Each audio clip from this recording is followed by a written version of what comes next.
کہا جاتا ہے ذہین سے ذہین مجرم بھی اپنے جرم کا سراغ ضرور چھوڑتا ہے۔ اس کہاوت یا مقولے میں کس حد تک صداقت ہے، اسے بحث نہیں، البتہ اگر ایسے ہی کسی سراغ کو مناسب طور پر تھام لیا جائے تو مجرم کو قانون کی گرفت میں لینا زیادہ مشکل نہیں رہتا۔ قانون کی سر بلندی پہ مامور افراد کی اس کاوش کا یک چشم کشا عبرت اثر سچا واقعہ۔ ان لمحوں کی کہانی جب ایک گل بدن آتش بدن میں تبدیل ہوا۔ مرزا صاحب کی ڈائری سے انتہا۔ میں گھر سے نکلنے ہی والا تھا کہ ٹیلی فون کی گھنٹی بج اٹھی۔ میں نے یکایک پلٹ کر فون سیٹ کی طرف دیکھا اور آواز بلند گھریلو ملازم کو پکارا، شکور ذرا یہاں آنا۔ شکور اس وقت مجھ سے زیادہ فاصلے پر نہیں تھا، لہٰذا قبل اس کے کہ میں فون ریسیو کرتا وہ کسی چراغی جن کے مانند میرے سامنے حاضر ہو گیا۔ اس کی صورت پر نگاہ پڑی تو میں نے اپنے بریف کیس اور فائلوں کی جانب اشارہ کرتے ہوئے سرسری لہجے میں کہا، انہیں میری گاڑی میں رکھ دو۔ شکور حکم کی تعمیل کے لیے آگے بڑھا تو میں نے ہاتھ بڑھا کر ریسیور اٹھا لیا۔ اس دوران میں 2 مرتبہ گھنٹی بج چکی تھی۔ میں نے ریسیور کو کان سے لگایا تو ایک شناسا آواز میری سماعت سے ٹکرائی، ہیلو بیگ صاحب، کیسے ہیں آپ؟ اللہ کا احسان ہے بزمی صاحب۔ میں نے جواباً دوسری طرف سے بولنے والی کی خیریت دریافت کر لی۔ آپ سنائیں بزمی صاحب، اتنی صبح کیسے یاد فرمایا؟ بزمی کا پورا نام ستار بزمی تھا۔ وہ ایک مقامی سماجی تنظیم کا روح رواں تھا۔ اکثر و بیشتر مختلف معاشرتی تقریبات میں ستار بزمی سے ملاقات ہو جاتی تھی۔ ہمارے درمیان اچھی خاصی بے تکلفی تھی۔ بزمی نے کھنکار کر گلا صاف کیا اور میرے استفسار کے جواب میں بولا، ڈاکٹر اور وکیل ہمارے معاشرے کے 2 ایسے کردار ہیں جنہیں صبح صبح یاد کرنے کا مطلب ہوتا ہے خیریت نہیں۔ میں نے ترکی بات ترکی کہا، بزمی صاحب آپ نے اسپتال اور کچہری کا ذکر کیا تو اس میں میری طرف سے آپ تھانے کا اضافہ کر لیں۔ عموماً لوگ کسی مشکل یا مصیبت کے وقت ہی ڈاکٹر، وکیل یا تھانہ انچارج سے اتنی صبح رابطہ کرتے ہیں، لیکن یہ کوئی فارمولا نہیں نہرال۔ میں نے لمحے بھر کو توقف کیا، پھر اضافہ کرتے ہوئے پوچھا، آپ فرمائیں اس وقت آپ کو میری کیا ضرورت پیش آ گئی؟ وہ فوراً مطلب کی بات پر آ گیا، آج کل پریکٹس کیسی چل رہی ہے بیگ صاحب؟ میں فوراً سے بیشتر سمجھ گیا وہ کوئی مفتہ یا رعایتی کیس میرے حوالے کرنا چاہتا ہے۔ میں نے گہری سنجیدگی سے کہا، چل رہی ہے نہ کہیں بزمی صاحب، یہ تو کسی تیز رفتار ٹرین کی طرح دوڑ رہی ہے۔ چلو کوئی بات نہیں، وہ دوستانہ انداز میں بولا، چاہے کتنی بھی تیز رفتاری سے دوڑ رہی ہے، اس کے ڈرائیور تو آپ ہی ہیں نا۔ میری خاطر کسی اسٹیشن پر تھوڑی دیر کے لیے اسے روک سکتے ہیں؟ میں نے قصے کو مختصر کرنے کی غرض سے کہا، فرمائے بزمی صاحب، میں آپ کی کیا خدمت کر سکتا ہوں؟ وہ کسی حتیب کے سے انداز میں بولا، کسی ایک مصیبت زدہ انسان کی مدد کرنا پوری انسانیت کی مدد کرنے کے مترادف ہے۔ میں ایک بے گناہ غریب انسان کا کیس آپ کے سپرد۔ ایک منٹ بزمی صاحب، میں نے قطع کلامی کرتے ہوئے کہا، آپ کو اچھی طرح یہ بات معلوم ہے کہ میں ایک اصول پسند اور اصول پرست وکیل ہوں۔ فیس کے بغیر میں کوئی کیس ٹیکل کرنے کی حامی نہیں بھرتا۔ وکالت ایک ایسا پیشہ ہے جس میں وکلاء کی اکثریت 2 ٹوک اور حتمی بات کرنے سے اعتراض برتتے ہیں، جس سے بہت سی ناہمواریاں اور پیچیدگیاں جنم لیتی ہیں۔ مذکورہ بالا وکلاء ایسے رویے سے اپنا فائدہ کرتے ہیں یا نقصان، اس سے بحث نہیں۔ البتہ یہ ضرور ہے کہ ان کی وجہ سے راست گو اور اصول پسند سنجیدہ وکلاء کا امیج وقتی طور پر متاثر ہوتا ہے۔ بھیڑ چال کے اصول کے پیش نظر یہی سمجھا جانے لگتا ہے کہ تمام وکلاء ایک ہی جیسے ہیں۔ بہرحال یہ تو ایک جملہ مترجع تھا، بزمی نے میری قطع کلامی کے جواب میں کہا، جانتا ہوں بیگ صاحب، بڑی اچھی طرح جانتا ہوں۔ فیس آپ کو ضرور ملے گی، لیکن مجھے امید ہے کہ اس سلسلے میں آپ میری سفارش پر تھوڑی بہت رعایت ضرور کریں گے۔ آپ کی سفارش ہے تو ضرور غور کرنا پڑے گا، میں نے عام سے لہجے میں کہا، پھر پوچھا، آپ کس شخص کا کیس مجھے دینا چاہتے ہیں اور اس کیس کی نوعیت کیا ہے؟ کیس فوجداری ہے، بزمی نے ٹھہرے ہوئے لہجے میں بتایا۔ ملزم کا نام مستقیم ہے۔ آپ نے استغاثہ کو صراط مستقیم دکھا کر اس غریب آدمی کو چھڑانا ہے۔ مستقیم اپنی بیوی اور اکلوتی بچی کے ساتھ محمود آباد میں رہتا تھا، لیکن اس وقت عدالتی ریمانڈ پر پولیس کسٹڈی میں ہے۔ اس پر اپنے باس کو قتل کر کے لوٹنے کا الزام ہے۔ میں نے تفصیل سننے کے بعد متاسفانہ انداز میں گہری سانس لی، پھر پوچھا، آپ نے تھوڑی دیر پہلے کہا تھا کہ ایک بے گناہ شخص کا کیس میرے سپرد کرنا چاہتے ہیں، کیا مجھے بتانا پسند فرمائیں گے کہ آپ کو مستقیم نامی اس شخص کی بے گناہی کا یقین کیوں گر ہے؟ وہ لمحاتی توقف کے بعد گویا ہوا، ایسا ہے کہ میری تنظیم کا ایک عہدیدار عبدالرؤف محمود آباد میں رہتا ہے اور اتفاق سے اس کا گھر اسی گلی میں واقع ہے جہاں ایک گھر کے پورشن میں مستقیم کرایہ دار کی حیثیت سے رہائش پذیر ہے۔ عبدالرؤف کی زبانی مجھے مستقیم کے نیک چال چلن کا پتہ چلا ہے، اسی بنا پر میں ملزم کی سفارش کر رہا ہوں۔ ٹھیک ہے، میں دیکھ لیتا ہوں، میں نے سرسری انداز میں کہا۔ میری فیس ملزم کے لاحقین ادا کریں گے یا آپ کا ادارہ؟ دونوں مل جل کر آپ کی فیس، رعایتی فیس کا بوجھ اٹھا لیں گے، وہ سادگی سے بولا، اس لیے آپ ہاتھ ذرا ہولا ہی رکھیے گا۔ میں نے ستار بزمی کو اپنے حتی الامکان تعاون کا یقین دلایا اور اس کیس کے حوالے سے مزید تفصیلات دریافت کی، لیکن بزمی اس بارے میں زیادہ نہیں جانتا تھا۔ معذرت خواہانہ انداز میں بولا، بیگ صاحب، مستقیم کی بیوی فوزیہ اس وقت میرے دفتر میں بیٹھی ہے، میں اسے آپ کے پاس بھیج دیتا ہوں۔ مجھے جو معلوم تھا وہ آپ کو بتا چکا ہوں، مزید تفصیلات آپ فوزیہ سے پوچھ لیجئے گا، وہ آپ کو صورتحال سے آگاہ کر دے گی۔ وہ لمحے بھر سانس لینے کی غرض سے رکا، پھر اضافہ کرتے ہوئے کہا، اگر آپ کہتے ہیں تو میں فوزیہ کے ساتھ آپ کے پاس آ جاتا ہوں۔ اس کی ضرورت نہیں، میں نے جلدی سے کہا، اس وقت میری طرف آنے کا کوئی فائدہ نہیں ہوگا، میں عدالت جانے کے لیے گھر سے نکل ہی رہا تھا کہ آپ کا فون آ گیا۔ آپ ایسا کریں، شام میں کسی وقت ملزم کی بیوی کو میرے دفتر میں بھیج دیں۔ یہ ٹھیک ہے، وہ تائیدی انداز میں بولا، مگر شام کے وقت میں فارغ نہیں ہوں گا۔ اگر میں عبدالرؤف کو فوزیہ کے ہمراہ بھیج دوں تو بھی ٹھیک ہے، میں نے کہا۔ آپ ملزم کی بیوی سے ملاقات کر لیں، بزمی نے کہا، آپ کی فیس میں کسی وقت بھی پہنچا دوں گا۔ میرا خیال ہے آپ مجھ پر اتنا اعتبار تو کر ہی لیں گے۔ آپ میرے لیے قابل بھروسہ آدمی ہیں بزمی صاحب، میں نے کہا۔ پھر پوچھا، ملزم مستقیم کس تھانے میں بند ہے؟ اس نے متعلقہ تھانے کا نام بتایا۔ میں نے اس کا شکریہ ادا کیا اور اختتامی کلمات کے بعد گفتگو کا سلسلہ موقوف کر دیا۔ اگلے ہی لمحے میں اپنی گاڑی میں بیٹھ کر گھر سے روانہ ہو گیا۔ میرا دفتر سٹی کورٹ کے نزدیک ہی ایک کثیر المنزلہ عمارت میں واقع ہے۔ عدالت میں قدم رکھنے سے پہلے میں اپنے دفتر ضرور جاتا ہوں، جہاں میرا اسسٹنٹ پہلے سے میرا منتظر ہوتا ہے۔ میں گھر میں صرف وہی فائلیں لے کر آتا ہوں رات میں جن کا مطالعہ کرنا ہوتا ہے، باقی تمام ضروری دستاویزات اور کیس فائلز دفتر ہی میں رکھی رہتی ہیں۔ میرا اسسٹنٹ میرے اسکیڈول سے بخوبی آگاہ ہے، وہ ان تمام فائلوں کو تیار رکھتا ہے جو مجھے اپنے ساتھ عدالت لے کر جانا ہوتی ہیں۔ بعض اوقات میں تھوڑی دیر تک دفتر میں رک کر ضروری کاغذات و فائلوں کا جائزہ بھی لے لیتا ہوں۔ اس روز میں گھر سے دفتر پہنچا، لگ بھگ آدھا گھنٹہ دفتر میں گزارا اور پھر گاڑی میں بیٹھ کر عدالت کی جانب روانہ ہو گیا۔ ستار بزمی کی تنظیم کا عہدیدار عبدالرؤف ایک دبلا پتلا اور دراز قامت شخص تھا۔ مئی آدھے سے زیادہ گزر چکا تھا، گرمی ان دنوں جولانی پر تھی۔ دن طویل ہونے کے باعث یوں محسوس ہوتا تھا جیسے رات دیر سے آغاز ہوتی ہے۔ 7 بجے تک تو اچھا خاصا اجالا رہتا تھا۔ وہ دونوں اس شام کم و بیش 7 بجے ہی میرے دفتر پہنچے تھے۔ میں نے دونوں کا لفظ اس لیے استعمال کیا ہے کہ میری سیکریٹری نے عبدالرؤف اور فوزیہ کی آمد کے بارے میں مجھے اطلاع دی۔ آج صبح چونکہ فون پر ستار بزمی سے فوزیہ کے حوالے سے بات ہو چکی تھی، لہٰذا میں نے انہیں ان کی باری پر اپنے چیمبر میں بلا لیا۔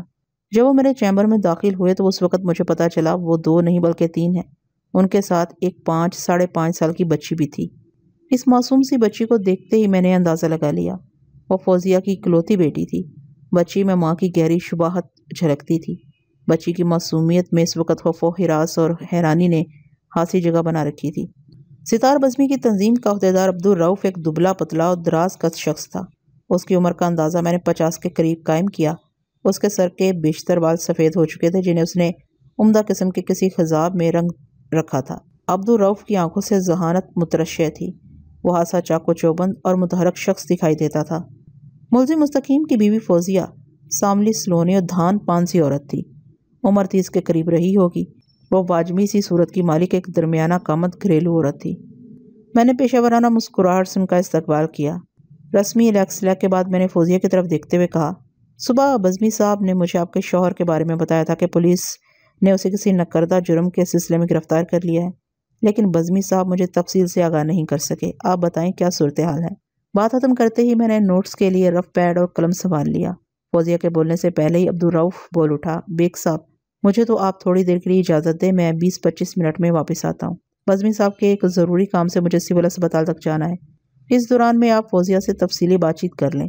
ویسے بھی اس کیس کے بارے میں زیادہ نہیں جانتا، آپ دونوں کے درمیان خاموش بیٹھ کر ہو مہا وقت ضائع کروں گا۔ آپ لوگ تسلی سے گفتگو کریں، میں ایک چھوٹا سا کام نپٹا کر حاضر ہوتا ہوں۔ عبدالرؤف کی یہ فرمائش پوری کرنے میں کوئی حرج دکھائی نہیں دیتا تھا، لہٰذا میں نے اسے جانے کی اجازت دے دی۔ وہ میرے چیمبر سے رخصت ہو گیا تو میں نے فوزیہ کی جانب دیکھتے ہوئے پوچھا، اب آپ مجھے پوری تفصیل سے بتائیں۔ وہ چند لمحات تک سوچتی ہوئی نظر سے مجھے دیکھتی رہی۔ اس نے جو کہانی بیان کی اس کا خلاصہ کچھ یوں ہے۔ ان کی شادی کو کم و بیش 8 سال ہوئے تھے۔ ان کی اکلوتی بیٹی نرگس کی عمر اس وقت 5 سال تھی۔ وہ نرسری کی تعلیم مکمل کر چکی تھی اور اگلے سال کلاس 1 میں جانے والی تھی۔ محمود آباد والے گھر میں رہائش اختیار کیے انہیں 7 سال ہوئے تھے۔ یہ ایک 2 منزلہ مکان تھا جس کی بالائی منزل پر مالک مکان رہائش پذیر تھا، جبکہ زیریں منزل کو 2 پورشنز میں تقسیم کر کے اس نے کرائے پر اٹھا رکھا، جن میں سے ایک پورشن میں وہ لوگ رہتے تھے۔ یہ گھر محمود آباد نمبر 1 کی ایک ایسی گلی میں تھا جس میں داخل ہوں تو بتدریج یہ گلی نشیب کی طرف بڑھتی چلی جاتی تھی۔ ملزم مستقیم پیشے کے اعتبار سے ایک ڈرائیور تھا۔ گزشتہ 5 سال سے A&A نامی ایک ٹریڈنگ کمپنی میں بطور ڈرائیور کام کر رہا تھا۔ اس کی ڈیوٹی کمپنی کے مالک یعنی باس کے ساتھ تھی۔ اسے روزانہ صبح 10 بجے باس کے بنگلے پر پہنچنا ہوتا تھا۔ باس کا نام اشفاق علی تھا، جو ڈیفینس کے ایک عالیشان بنگلے میں رہتا تھا، جبکہ A&A ٹریڈنگ کمپنی کا دفتر ڈیفینس مارکیٹ کے قریب ایک بلڈنگ کے گراؤنڈ فلور پر واقع تھا۔ اشفاق علی کے گھر اور دفتر کے درمیان بمشکل 10 منٹ کی ڈرائیو تھی۔ ملزم اپنے باس کو گھر سے اٹھاتا اور دفتر پہنچا دیتا۔ اس کے بعد وہ دفتر ہی میں رہتا۔ اگر باس کو کسی کام سے کہیں جانا ہوتا تو ملزم کو ساتھ لے جاتا، ورنہ اسے دفتر ہی میں آن ڈیوٹی رہنا پڑتا۔ اس دوران میں اکثر و بیشتر یہ بھی ہوتا کہ باس کی بیگم کو گاڑی یا ڈرائیور کی ضرورت پیش آ جاتی، چنانچہ باس کے حکم پر اسے بیگم کی طرف جانا پڑتا۔ اشفاق کی بیوی کے پاس علیحدہ گاڑی بھی تھی، لیکن اسے بعض اوقات اپنے شوہر کی گاڑی کی ضرورت پڑ جاتی تھی۔ اور بہرحال جب تک اشفاق علی اپنے دفتر میں موجود رہتا، ملزم کو بھی آن ڈیوٹی رہنا پڑتا۔ پھر وہ اپنے باس کو اس کے بنگلے پر چھوڑنے کے بعد چھٹی کر جاتا۔ ملزم لگ بھگ 8 بجے رات اپنے گھر پہنچ جاتا تھا۔ محمود آباد اور ڈیفینس میں زیادہ فاصلہ نہیں۔ ملزم پیدل مارچ کرتے ہوئے فیز 1 کے اندر سے گزر کر محمود آباد پہنچ جاتا۔ بعض اوقات اگر باس کو زیادہ دیر تک آفس میں رکنا ہوتا یا دفتر کے وقت کے بعد باہر کہیں جانا ہوتا تو ملزم کو اپنے گھر پہنچنے میں 8:30 اور 9 بھی بج جایا کرتے۔ بقوا کے روز بھی وہ لگ بھگ 9 بجے ہی گھر پہنچا تھا۔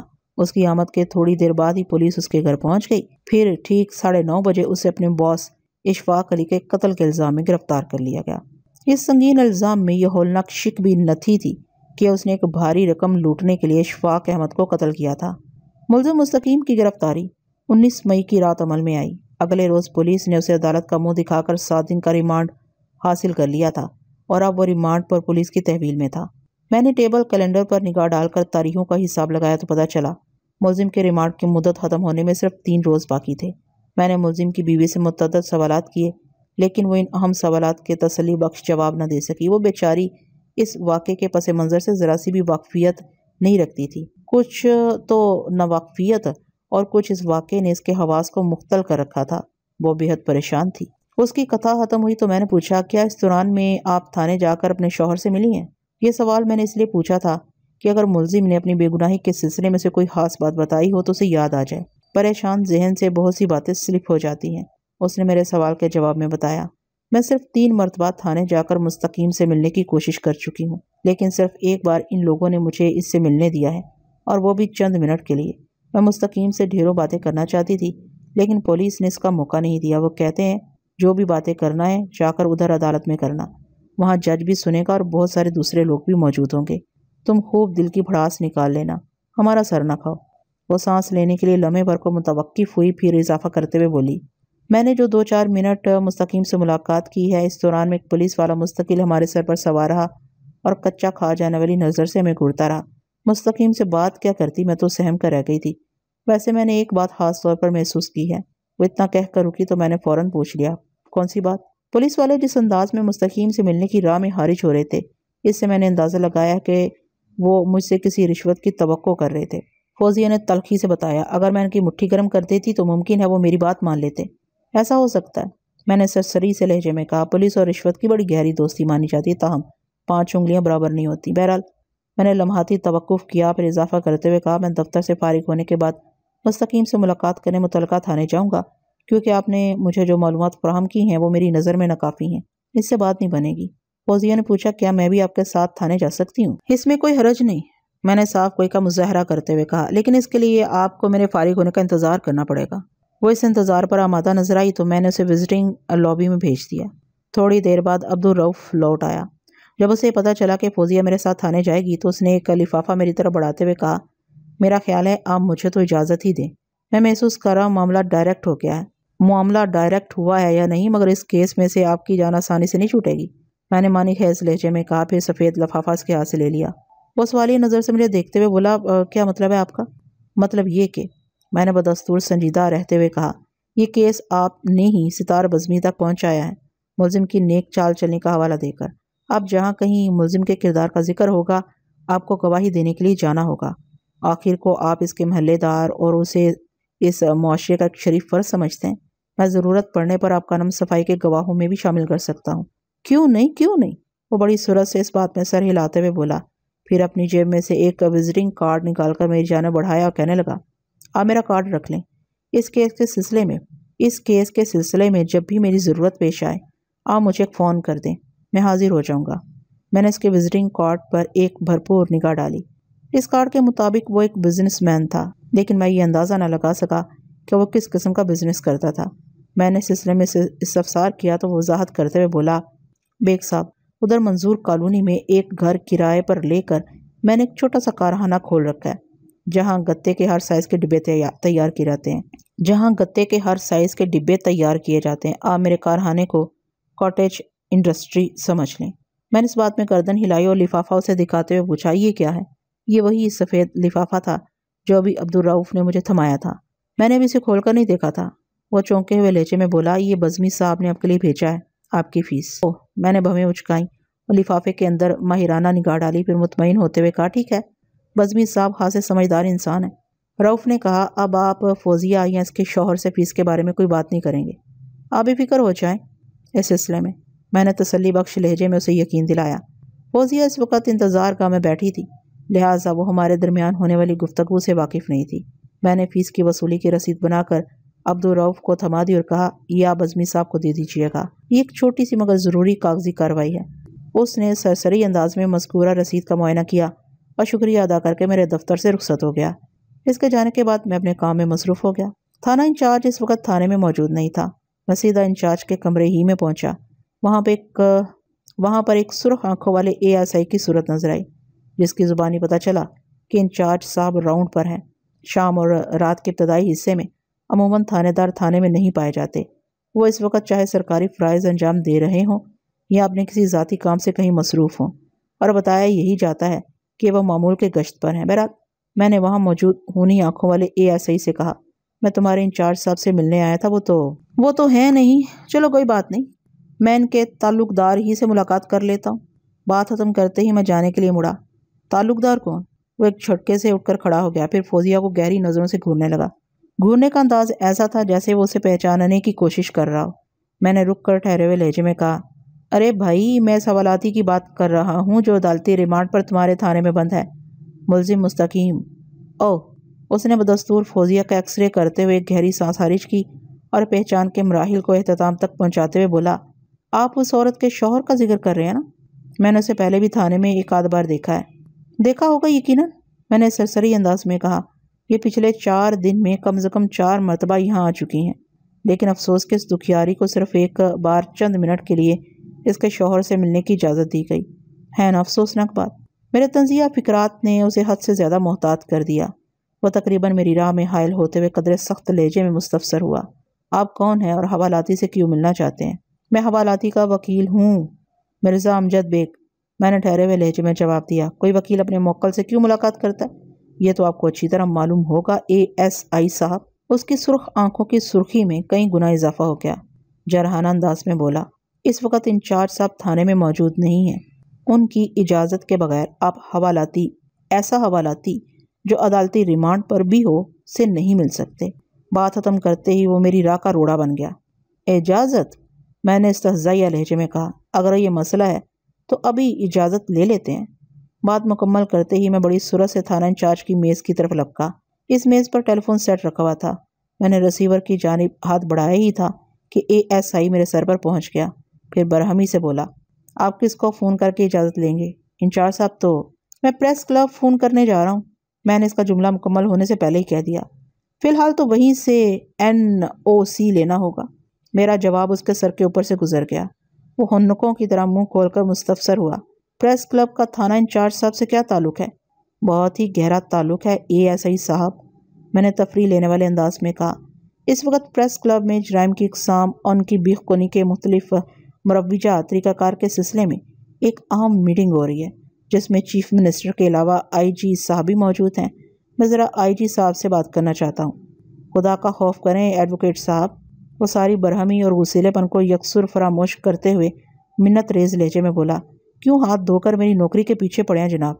آپ نے ایک تعلق کے بارے میں پوچھا تھا، میں نے تو آپ کے سوال کا جواب دیا ہے، میں نے ترش لہجے میں کہا۔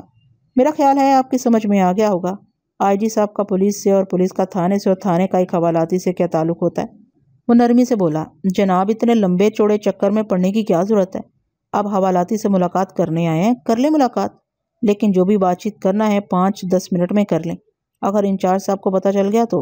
وہ جملہ ادھورا چھوڑ کر متوقف ہوا، پھر دروازے کی سمت منہ اٹھا کر بآواز بلند چلایا، خادم حسین اندر آؤ۔ اس کے تحکمانہ انداز سے میں نے سمجھ لیا کہ خادم حسین کوئی کانسٹیبل ہوگا، اور میرا یہ اندازہ 100% درست ثابت ہوا۔ کانسٹیبل کمرے میں پہنچا تو اے ایس آئی نے مختصر الفاظ میں اسے بریف کرتے ہوئے کہا، وکیل صاحب کو حوالاتی مستقیم کے پاس لے جاؤ، جیسے ہی ان کی ملاقات ختم ہو مجھے آ کر بتانا۔ میں اے ایس آئی کی شاطرانہ چال تک پہنچ گیا۔ اس نے اشارتاً کانسٹیبل کو یہ ہدایت دی تھی کہ میں جب تک ملزم سے گفتگو کرتا رہوں وہ سائے کی طرح ہماری نگرانی پر مامور رہے۔ میں اس کی مکاری پر دل ہی دل میں مسکرا اٹھا، پھر کانسٹیبل کی رہنمائی میں حوالات کی طرف بڑھ گیا۔ کوئی ملزم، خاص طور پر قتل کا ملزم، اگر عدالتی ریمانڈ پر پولیس کی کسٹڈی میں ہو تو کسی شخص کو، خصوصاً کسی وکیل کو، اس سے ملنے کی اجازت نہیں دی جاتی۔ چنانچہ اس سلسلے میں کوئی نہ کوئی کارڈ کھیلنا پڑتا، جیسا کہ میں نے آئی جی صاحب کا کارڈ کھیلا تھا۔ اس نوعیت کے کھیل کے لیے بے پناہ خود اعتمادی کی ضرورت ہوتی ہے، ورنہ بنا بنایا کھیل لمحے بھر میں بگڑ کر رہ جاتا ہے۔ جن معاملات میں گھی سیدھی انگلی سے نہ نکل رہا ہو اور گھی کی اشد ضرورت بھی درپیش ہو تو پھر ضرورت پوری کرنے کے لیے انگلی کو ٹیڑھا کرنا ہی پڑتا ہے۔ مستقیم کی عمر لگ بھگ 35 سال تھی اور درمیانے قد اور بھاری جثے کا مالک تھا۔ اس نے خاصی دبنگ مونچھیں پال رکھی تھی، جن کے سبب اس کی شخصیت میں ایک خاص قسم کا رعب و دبدبا شامل ہو گیا تھا۔ تاہم حالات کی ستم ظریفی نے اسے سامانے ظرافت کی شکل دے دی تھی۔ وہ بڑا پریشان اور درماندہ دکھائی دیتا تھا۔ اس کی شخصیت کا دبدبا کہیں دبا کر رہ گیا تھا۔ اس نے اپنی بیوی اور بچی کی میت میں ایک اجنبی کو اپنی طرف بڑھتے دیکھا تو چونک کر کھڑا ہو گیا۔ اس سے قبل کہ وہ حالات کے زخمی فرش پر گھٹنوں میں سر دیے اکڑوں بیٹھا تھا۔ مئی کی گرمی حوالات کے اندر کچھ زیادہ ہی اپنا رنگ دکھا رہی تھی۔ مستقیم پوری طرح پسینے میں نہایا ہوا تھا۔ رسمی کلمات کے بعد میں نے اپنا تعارف کراتے ہوئے کہا، میرا نام مرزا امجد بیگ ہے۔ تمہاری بیوی کی کوشش سے ایک سماجی شخصیت ستار بزمی نے مجھے تمہارا وکیل مقرر کیا ہے۔ میں تم سے چند ضروری باتیں کرنے یہاں آیا ہوں، لیکن میں نے جملہ نامکمل چھوڑ کر تھوڑا توقف کیا، پھر بات کو جاری رکھتے ہوئے اضافہ کیا، لیکن پہلے تم اپنی بیوی اور بیٹی سے تسلی کی 2 باتیں کر لو، میں بعد میں تمہارا انٹرویو کروں گا۔ یہ تجویز میں نے خاص احتیاط کے پیش نظر دی تھی۔ مجھے اندیشہ تھا کہ جلد ہی فوزیہ اور نرگس کو وہاں سے ہٹانے کے احکام آ جائیں گے۔ میں چاہتا تھا کہ وہ اپنی فیملی سے تھوڑی گفتگو کر لے تاکہ ہر دوسرے کا دلی غبار چھٹ جائے۔ یہ بہت ضروری تھا۔ 5 منٹ کے بعد میں نے فوزیہ سے کہا، اب آپ بچی کو لے کر تھانے کے برآمدے میں چلی جائیں اور چوبی بینچ پر بیٹھ کر میرا انتظار کریں۔ میں مستقیم سے فارغ ہونے کے بعد آپ کے پاس آتا ہوں۔ فوزیہ نگراں کانسٹیبل کے رہنمائی میں وہاں سے رخصت ہو گئی تو میں آہنی اصلاحوں کی دوسری طرف موجود مستقیم کی طرف متوجہ ہو گیا۔ سب سے پہلے میں نے نہایت ہی اہم کاغذی کارروائی مکمل کی۔ وکالت نامے اور چند ضروری کاغذات پر مستقیم کے دستخط لے کر میں فارغ ہوا ہی تھا کہ کانسٹیبل خادم حسین دوبارہ سر پر نازل ہو گیا۔ میری طرف دیکھتے ہوئے معتدل لہجے میں بولا، وکیل صاحب، آپ کو ملزم سے جو بھی پوچھنا ہے جلدی جلدی پوچھ لیں۔ آپ کی وجہ سے ہم سب کی نوکریاں داؤ پر لگی ہوئی ہیں۔ مطلب یہ ہے کہ اس وقت آپ سب لوگ جوا کھیل رہے ہیں۔ میں نے تیز نظر سے اسے گھورا، یہ تھانہ ہے یا جوئے کا اڈا؟ آپ میری بات کو مذاق نہ سمجھیں وکیل صاحب، وہ سنجیدگی سے بولا۔ میں نے کہا، اللہ کے بندے اور خادم حسین، جب تک تم سر پر سوار رہو گے میں ملزم سے کس طرح بات کر سکوں گا؟ میں نے لمحے بھر کو توقف کیا، پھر سوچنے والے انداز میں اپنی ہی پاکٹ کو ٹٹول کر بٹوا نکالا اور سرسری سے لہجے میں کہا، ایسا کرو تم ایک اچھی سی کڑک چائے پی کر آ جاؤ جب تک میں اپنا کام مکمل کر لیتا ہوں۔ بات ختم کرتے ہی میں نے والٹ میں سے 50 روپے کا ایک کرارا سا نوٹ نکال کر اس کی سمت بڑھا دیا۔ خادم حسین کی آنکھوں میں ضرورت کی چمک نمودار ہوئی۔ اس زمانے میں کچی اور معیاری چائے کی پیالی 1 روپے میں مل جاتی تھی، جو آج کل لگ بھگ 10 روپے کی ہے۔ اس نے خوش دلی سے بانی پاکستان قائد عوام کو سلام کیا اور میرے ہاتھ سے 50 روپے کا نوٹ لے کر تیز تیز ڈگ بھرتا ہوا وہاں سے رخصت ہو گیا۔ یہ بات یقینی تھی کہ وہ 50 کپ چائے اپنے معدے میں نہیں اتارے گا، اور اس بات میں بھی کسی شک و شبہ کی گنجائش نہیں نکالی جا سکتی تھی کہ وہ اتنی جلدی بھی واپس نہیں آئے گا، جس سے لگے کہ وہ واقعی ایک اچھی سی کڑک چائے نوش فرما کر آ رہا ہے۔ میں ایک بڑی کام نکالو شے اس کے ہاتھ میں تھما چکا تھا۔ میں نے مستقیم کی طرف متوجہ ہوتے ہوئے پوچھا، ہاں بھائی بتاؤ کیا معاملہ ہے؟ وقت کم اور مقابلہ سخت ہے۔ میں نے جس کانسٹیبل کی مٹھی گرم کی ہے، تھوڑی ہی دیر بعد وہ ٹھنڈی مٹھی کے ساتھ واپس آ جائے گا، اس لیے متصر الفاظ میں مجھے کیس کے بارے میں آگاہ کرو۔ وہ لمحہ پر سوچتی ہوئی نظر سے مجھے دیکھتا رہا، پھر شکست خوردہ لہجے میں بولا، وکیل صاحب میں نے کچھ نہیں کیا، آپ یقین جانیں میں بے گناہ ہوں، میں نے اشفاق صاحب کو قتل کیا ہے اور نہ ہی کوئی رقم لوٹی ہے۔ مجھے پورا یقین ہے کہ تم بے قصور ہو، تمہیں کسی گہری سازش کے تحت اس کیس میں گھسیٹا جا رہا ہے۔ میں نے اس کا اعتماد بحال کرنے کی غرض سے قطع کلامی کرتے ہوئے کہا۔ وہ خاصا دل شکستہ اور ارزدہ ہو رہا تھا، لیکن صرف میرے یقین کرنے سے بات نہیں بنے گی، تمہاری بے گناہی کو عدالت میں ثابت کرنا پڑے گا، اور اس کے لیے ضروری ہے کہ تم سب کچھ سچ سچ مجھے بتا دو۔ میں بڑی سے بڑی قسم کھانے کو تیار ہوں وکیل صاحب۔ وہ روحانسا ہو گیا، میں قتل کی واردات کے بارے میں کچھ نہیں جانتا۔ ایک منٹ، میں نے 2 لفظی جملہ بول کر اسے مزید آگے بڑھنے سے روک دیا۔ مجھے یہ احساس ہو چلا تھا کہ وہ پریشانی کی شدت کے باعث پھر کہیں کا کہیں نکل جائے گا۔ اس کی ذہنی کیفیت کو دیکھ کر اندازہ ہوتا تھا کہ وہ از خود کچھ بتانے کے قابل نہیں، لہٰذا میں نے یہی فیصلہ کیا کہ سوالات کے ذریعے اسے کچھ اگلوانے کی کوشش کروں۔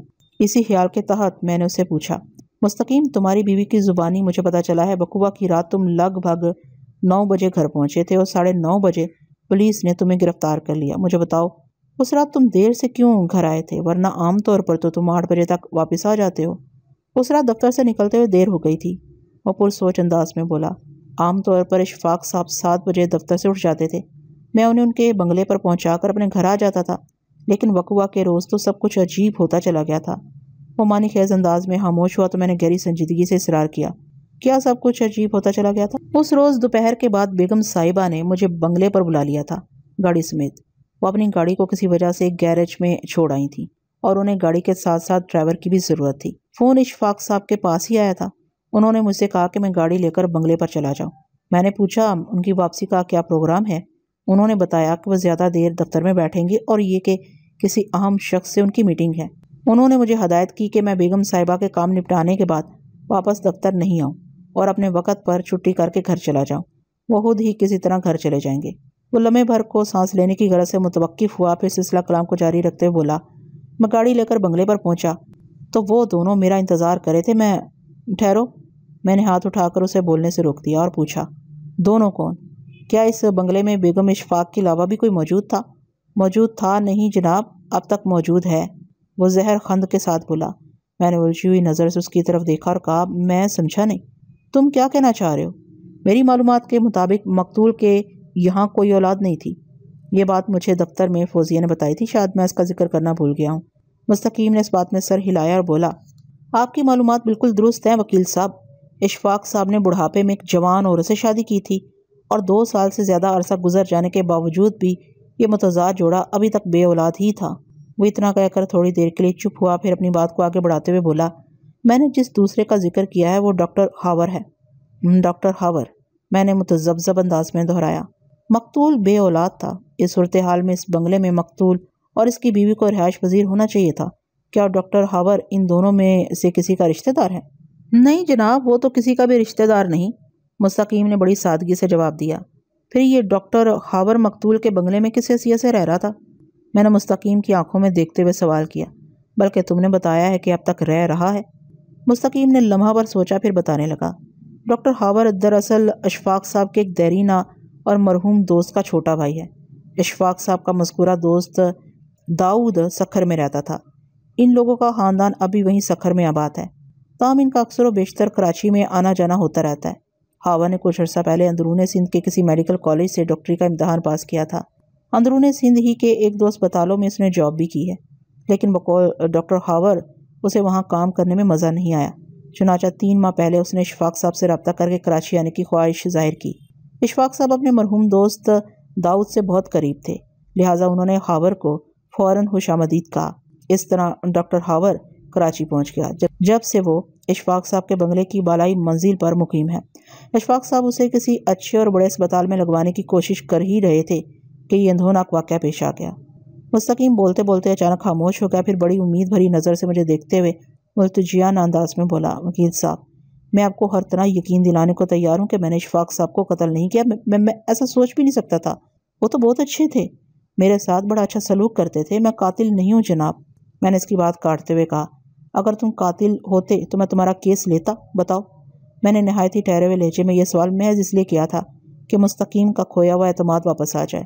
وہ میرے استفسار کا جواب دینے کی بجائے عاجزانہ انداز میں بولا، وکیل صاحب، خدا را مجھے اس مصیبت سے نکالیں۔ آپ کا یہ احسان میں زندگی بھر یاد رکھوں گا۔ میں اور میرے بچے آپ کو دعائیں دیں گے۔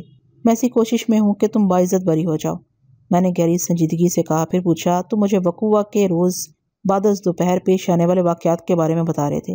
جب تم مقتول کے بنگلے پر پہنچے تو وہ دونوں تمہارا انتظار کر رہے تھے۔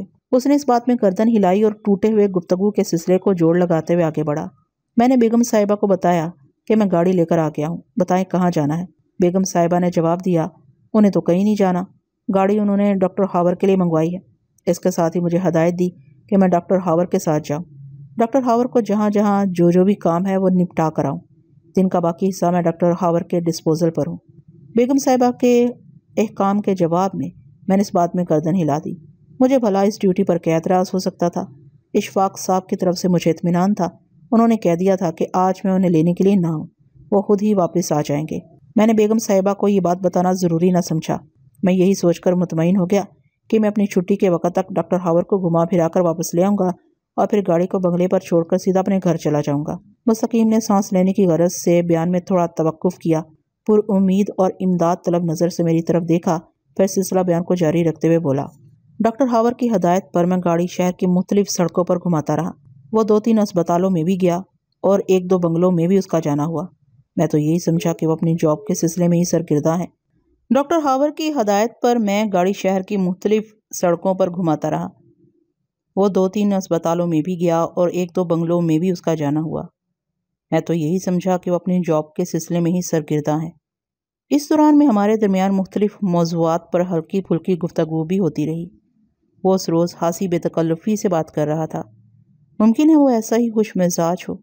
سچی بات تو یہ ہے کہ اس سے پہلے میں نے خود ہی کبھی اسے زیادہ فری ہونے کی کوشش نہیں کی تھی۔ جب وہ میری خانگی زندگی کے بارے میں پوچھ رہا تھا تو مجھے اچھا لگا۔ اس نے سراہنے والے انداز میں مجھ سے کہا، مستقیم، تم نے بر وقت شادی کر کے عقل مندی کا ثبوت دیا ہے۔ اللہ نے تمہیں اولاد ایسی نعمت سے بھی نواز دیا ہے۔ ایک طرح سے تمہاری فیملی مکمل ہو گئی ہے۔ میں اشفاق بھائی کو دیکھتا ہوں تو دل کڑتا ہے۔ عمر کی اس منزل پر انہوں نے شادی تو کر لی، لیکن اولاد کے بغیر گھر میں جو ویرانی نظر آتی ہے اسے ختم کرنے کی کوئی راہ دکھائی نہیں دیتی۔ ڈاکٹر ہاور اشفاق صاحب کو اشفاق بھائی کہتا تھا۔ ان کے ذکر پر ڈاکٹر اداس ہو گیا تو میں نے کہا، ڈاکٹر صاحب، آپ اس معاملے میں دیر نہ کر دینا۔ صحیح وقت پر شادی ہو جائے تو پھر کم سے کم مسائل کا سامنا کرنا پڑتا ہے۔ وہ پرخیال انداز میں بولا، میں اشفاق بھائی والی غلطی کو نہیں دہراؤں گا۔ ذرا میری جاب کا مسئلہ حل ہو جائے، اس کے بعد پہلی فرصت میں شادی کر لوں گا۔ وہ ہنسی بے تکلفی سے بات کر رہا تھا، لہٰذا میں نے ہمت کر کے پوچھ لیا، کیا آپ کی منگنی وغیرہ ہو چکی ہے؟ نہیں، ابھی کہاں، اس نے سرسری انداز میں کہا۔ پھر فوراً گفتگو کے موضوع کو بدل کر دوسری باتیں کرنے لگا۔ میں سمجھ گیا وہ دانستہ اس موضوع سے کنی کاٹ گیا تھا۔ میں نے بھی پھر اصرار نہیں کیا۔ ہمارے درمیان مختلف موضوعات پر بات چیت ہوتی رہی۔ پھر ایک بار وہ گھر کی ویرانی اور اشفاق صاحب کی بڑھاپے کی شادی کا تذکرہ کرنے لگا۔ کافی عرصے سے میرے ذہن میں ایک سوال تھا جس کے بارے میں نے کسی سے نہیں پوچھا تھا۔ مجھے اشفاق صاحب کی ڈرائیوری کرتے ہوئے کم و بیش 5 سال ہو گئے تھے۔ بیگم صاحبہ سے ان کی شادی میری ملازمت کے دوران ہوئی تھی۔ مجھ سمیت دفتر کے تمام لوگ اس شادی میں شریک ہوئے تھے اور سب اشفاق صاحب کی قسمت پر رشک کر رہے تھے، جنہیں بڑھاپے میں ایک دلکش و دلنشیں کم عمر اور جوان بیوی مل گئی تھی۔ اس بات میں کسی شک و شبہے کی گنجائش نہیں ہے کہ بیگم صاحبہ حسن بے مثال کی مالک ہیں۔ پتہ نہیں اشفاق صاحب نے انہیں حاصل کرنے کے لیے کون سی گدڑ سنگی استعمال کی تھی۔ وہ حیرت اور دلچسپی کے تاثرات چہرے پر سجائے تھوڑی دیر کو متوقف ہوا، پھر سلسلہ کلام کو آگے بڑھاتے ہوئے بولا، میں نے آپ کو بتایا ہے کہ کافی عرصے سے میرے ذہن میں ایک سوال کروٹیں بدلتا رہتا تھا۔ وہ سوال اشفاق صاحب کی نجی زندگی سے متعلق تھا۔ میں نے انہیں ملازمین کے ساتھ وسیع و ریز بنگلے میں اکیلے رہتے ہوئے دیکھا تھا۔ بیگم صاحبہ سے ان کی شادی 2 سال پہلے ہوئی تھی۔ میں نہیں جانتا تھا اس شادی سے قبل انہوں نے زندگی میں کبھی کوئی شادی کی تھی یا نہیں۔ میں نے ڈاکٹر ہاور کو دوستانہ انداز میں باتیں کرتے دیکھا تو سوچا یہ سوال مجھے ڈاکٹر سے کرنا چاہیے۔ ان دونوں خاندانوں کے دیرینہ تعلقات تھے۔ ڈاکٹر ہاور یقیناً اشفاق صاحب کے ماضی کے بارے میں جانتا ہوگا۔ چنانچہ میں نے صورتحال کو موافق دیکھتے ہوئے ڈاکٹر خاور سے پوچھ لیا، ڈاکٹر صاحب کیا یہ اشفاق صاحب کی پہلی شادی ہے یا انہوں نے اس سے پہلے بھی شادی کی تھی؟ ڈاکٹر نے اس بات میں جواب دیا، جوانی کے زمانے میں اشفاق بھائی نے شادی کی تھی جو 3 سال تک سلامت رہی، پھر ختم ہو گئی۔ پتہ نہیں یہ دوسری شادی کب تک۔ اس نے بولتے بولتے جملہ ادھورا چھوڑ دیا۔ میں سمجھ گیا وہ یہ کہنا چاہتا تھا کہ پتہ نہیں یہ دوسری شادی کب تک چلے گی۔ اس نے چونکہ از خود بات ادھوری چھوڑ دی تھی، لہٰذا میں نے بھی پھر اس حوالے سے کوئی سوال نہ کیا اور صرف اتنا پوچھا، ڈاکٹر صاحب کیا پہلی بیوی سے اشفاق صاحب کی کوئی اولاد ہوئی تھی؟ نہیں، اس نے قطعیت سے جواب دیا اور خاموش ہو گیا۔ ہمارے درمیان اشفاق صاحب کے حوالے سے پھر کوئی بات نہیں ہوئی۔ ڈاکٹر خاور کی ہدایت پر شام 6 بجے ہم نارتھ ناظم آباد کے ایک بنگلے پر پہنچے۔ مجھے گاڑی میں چھوڑ کر ڈاکٹر خاور یہ کہتے ہوئے مذکورہ بنگلے میں داخل ہو گیا، بس 5 منٹ کا کام ہے، تم بیٹھو میں آ رہا ہوں۔ اس نے کہا بیٹھو اور میں گاڑی کی ڈرائیونگ سیٹ پر بیٹھا رہ گیا۔ اشفاق صاحب بنگلے کی طرف روانہ کرتے وقت مجھ سے کہہ چکے تھے کہ رات کو وہ خود ہی گھر آ جائیں گے، لہٰذا مجھے بھی جلدی واپس جانے کی فکر نہیں تھی۔ بیگم صاحبہ نے بھی کہہ دیا تھا آج کا دن میں ڈاکٹر خاور کے ڈسپوزل پر ہوں، اس لیے بھی میں ہر طرف سے مطمئن تھا۔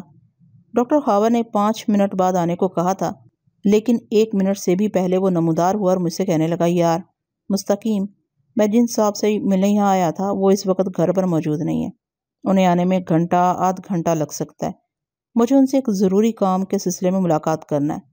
ایسا کرو تم گاڑی لے کر واپس بنگلے پر چلے جاؤ، میرے ساتھ کب تک یہاں انتظار میں بیٹھے سوکھتے رہو گے؟ تمہیں اشفاق بھائی کو بھی دفتر سے لینا ہوگا، میں ان صاحب سے فارغ ہونے کے بعد خود ہی کسی طرح واپس آ جاؤں گا۔ ڈاکٹر خاور کو معلوم نہیں تھا کہ آج مجھے اشفاق صاحب کو دفتر سے اٹھا کر گھر نہیں چھوڑنا، اور یہ اطلاع اسے فراہم کرنا میں نے ضروری بھی نہ جانا۔ چنانچہ چپ چپاتے ڈاکٹر کو نارتھ ناظم آباد والے بنگلے پر چھوڑ کر میں واپس آ گیا۔ وہ سانس لینے کی غرض سے چند لمحات کے لیے متوقف ہوا، پھر ایک گہری سانس خارج کرتے ہوئے دوبارہ گویا ہوا، وکیل صاحب میں لگ بھگ 6:30 بجے صاحب کے بنگلے پر پہنچا۔ ارادہ یہی تھا کہ گاڑی کو گیراج میں کھڑا کر کے گھر چلا جاؤں گا، لیکن یہاں پہنچ کر مجھے ایک غیر متوقع صورتحال کا سامنا کرنا پڑا۔ میرے ہارن بجانے پر جب گھریلو ملازمہ نے گیٹ کھولا اور میں نے گاڑی کو بنگلے کے اندر لے جانا چاہا تو سغرا نے ہاتھ کے اشارے سے مجھے منع کرتے ہوئے کہا، گاڑی کو باہر ہی رہنے دو اور بیگم صاحبہ سے مل لو، شاید انہیں تم سے کوئی ضروری کام ہے، انہوں نے مجھے ہدایت کی ہے کہ میں تمہیں اس بارے میں بتا دوں۔ میں نے گاڑی کو بنگلے کے باہر ہی چھوڑا اور اندر کی طرف بڑھ گیا۔ اس وقت میرا ذہن بیگم صاحبہ کے بارے میں سوچ رہا تھا۔ ملازمہ نے بتایا تھا انہیں مجھ سے کوئی ضروری کام ہے، اور گاڑی کو اندر نہ لانے کی تاکید یہ ظاہر کرتی تھی کہ وہ مجھے اپنے ساتھ لے کر کہیں جانا چاہتی ہیں۔ اس سے یہ بھی ظاہر ہوتا تھا کہ ان کی اپنی گاڑی ابھی ٹھیک ہو کر واپس نہیں آئی۔ میں بیگم صاحبہ کے پاس پہنچا۔ مجھ پر نظر پڑتے ہی انہوں نے کہا، مستقیم تمہیں صاحب کے دفتر جانا ہوگا، وہ 7 بجے دفتر سے اٹھیں گے، تم انہیں یہاں پہنچا کر اپنے گھر چلے جانا۔ پھر انہوں نے دیوار گیر کلاک پر نگاہ ڈالی اور کہا، 7 بجنے میں 20 منٹ باقی ہیں، تم فوراً اس طرف روانہ ہو جاؤ۔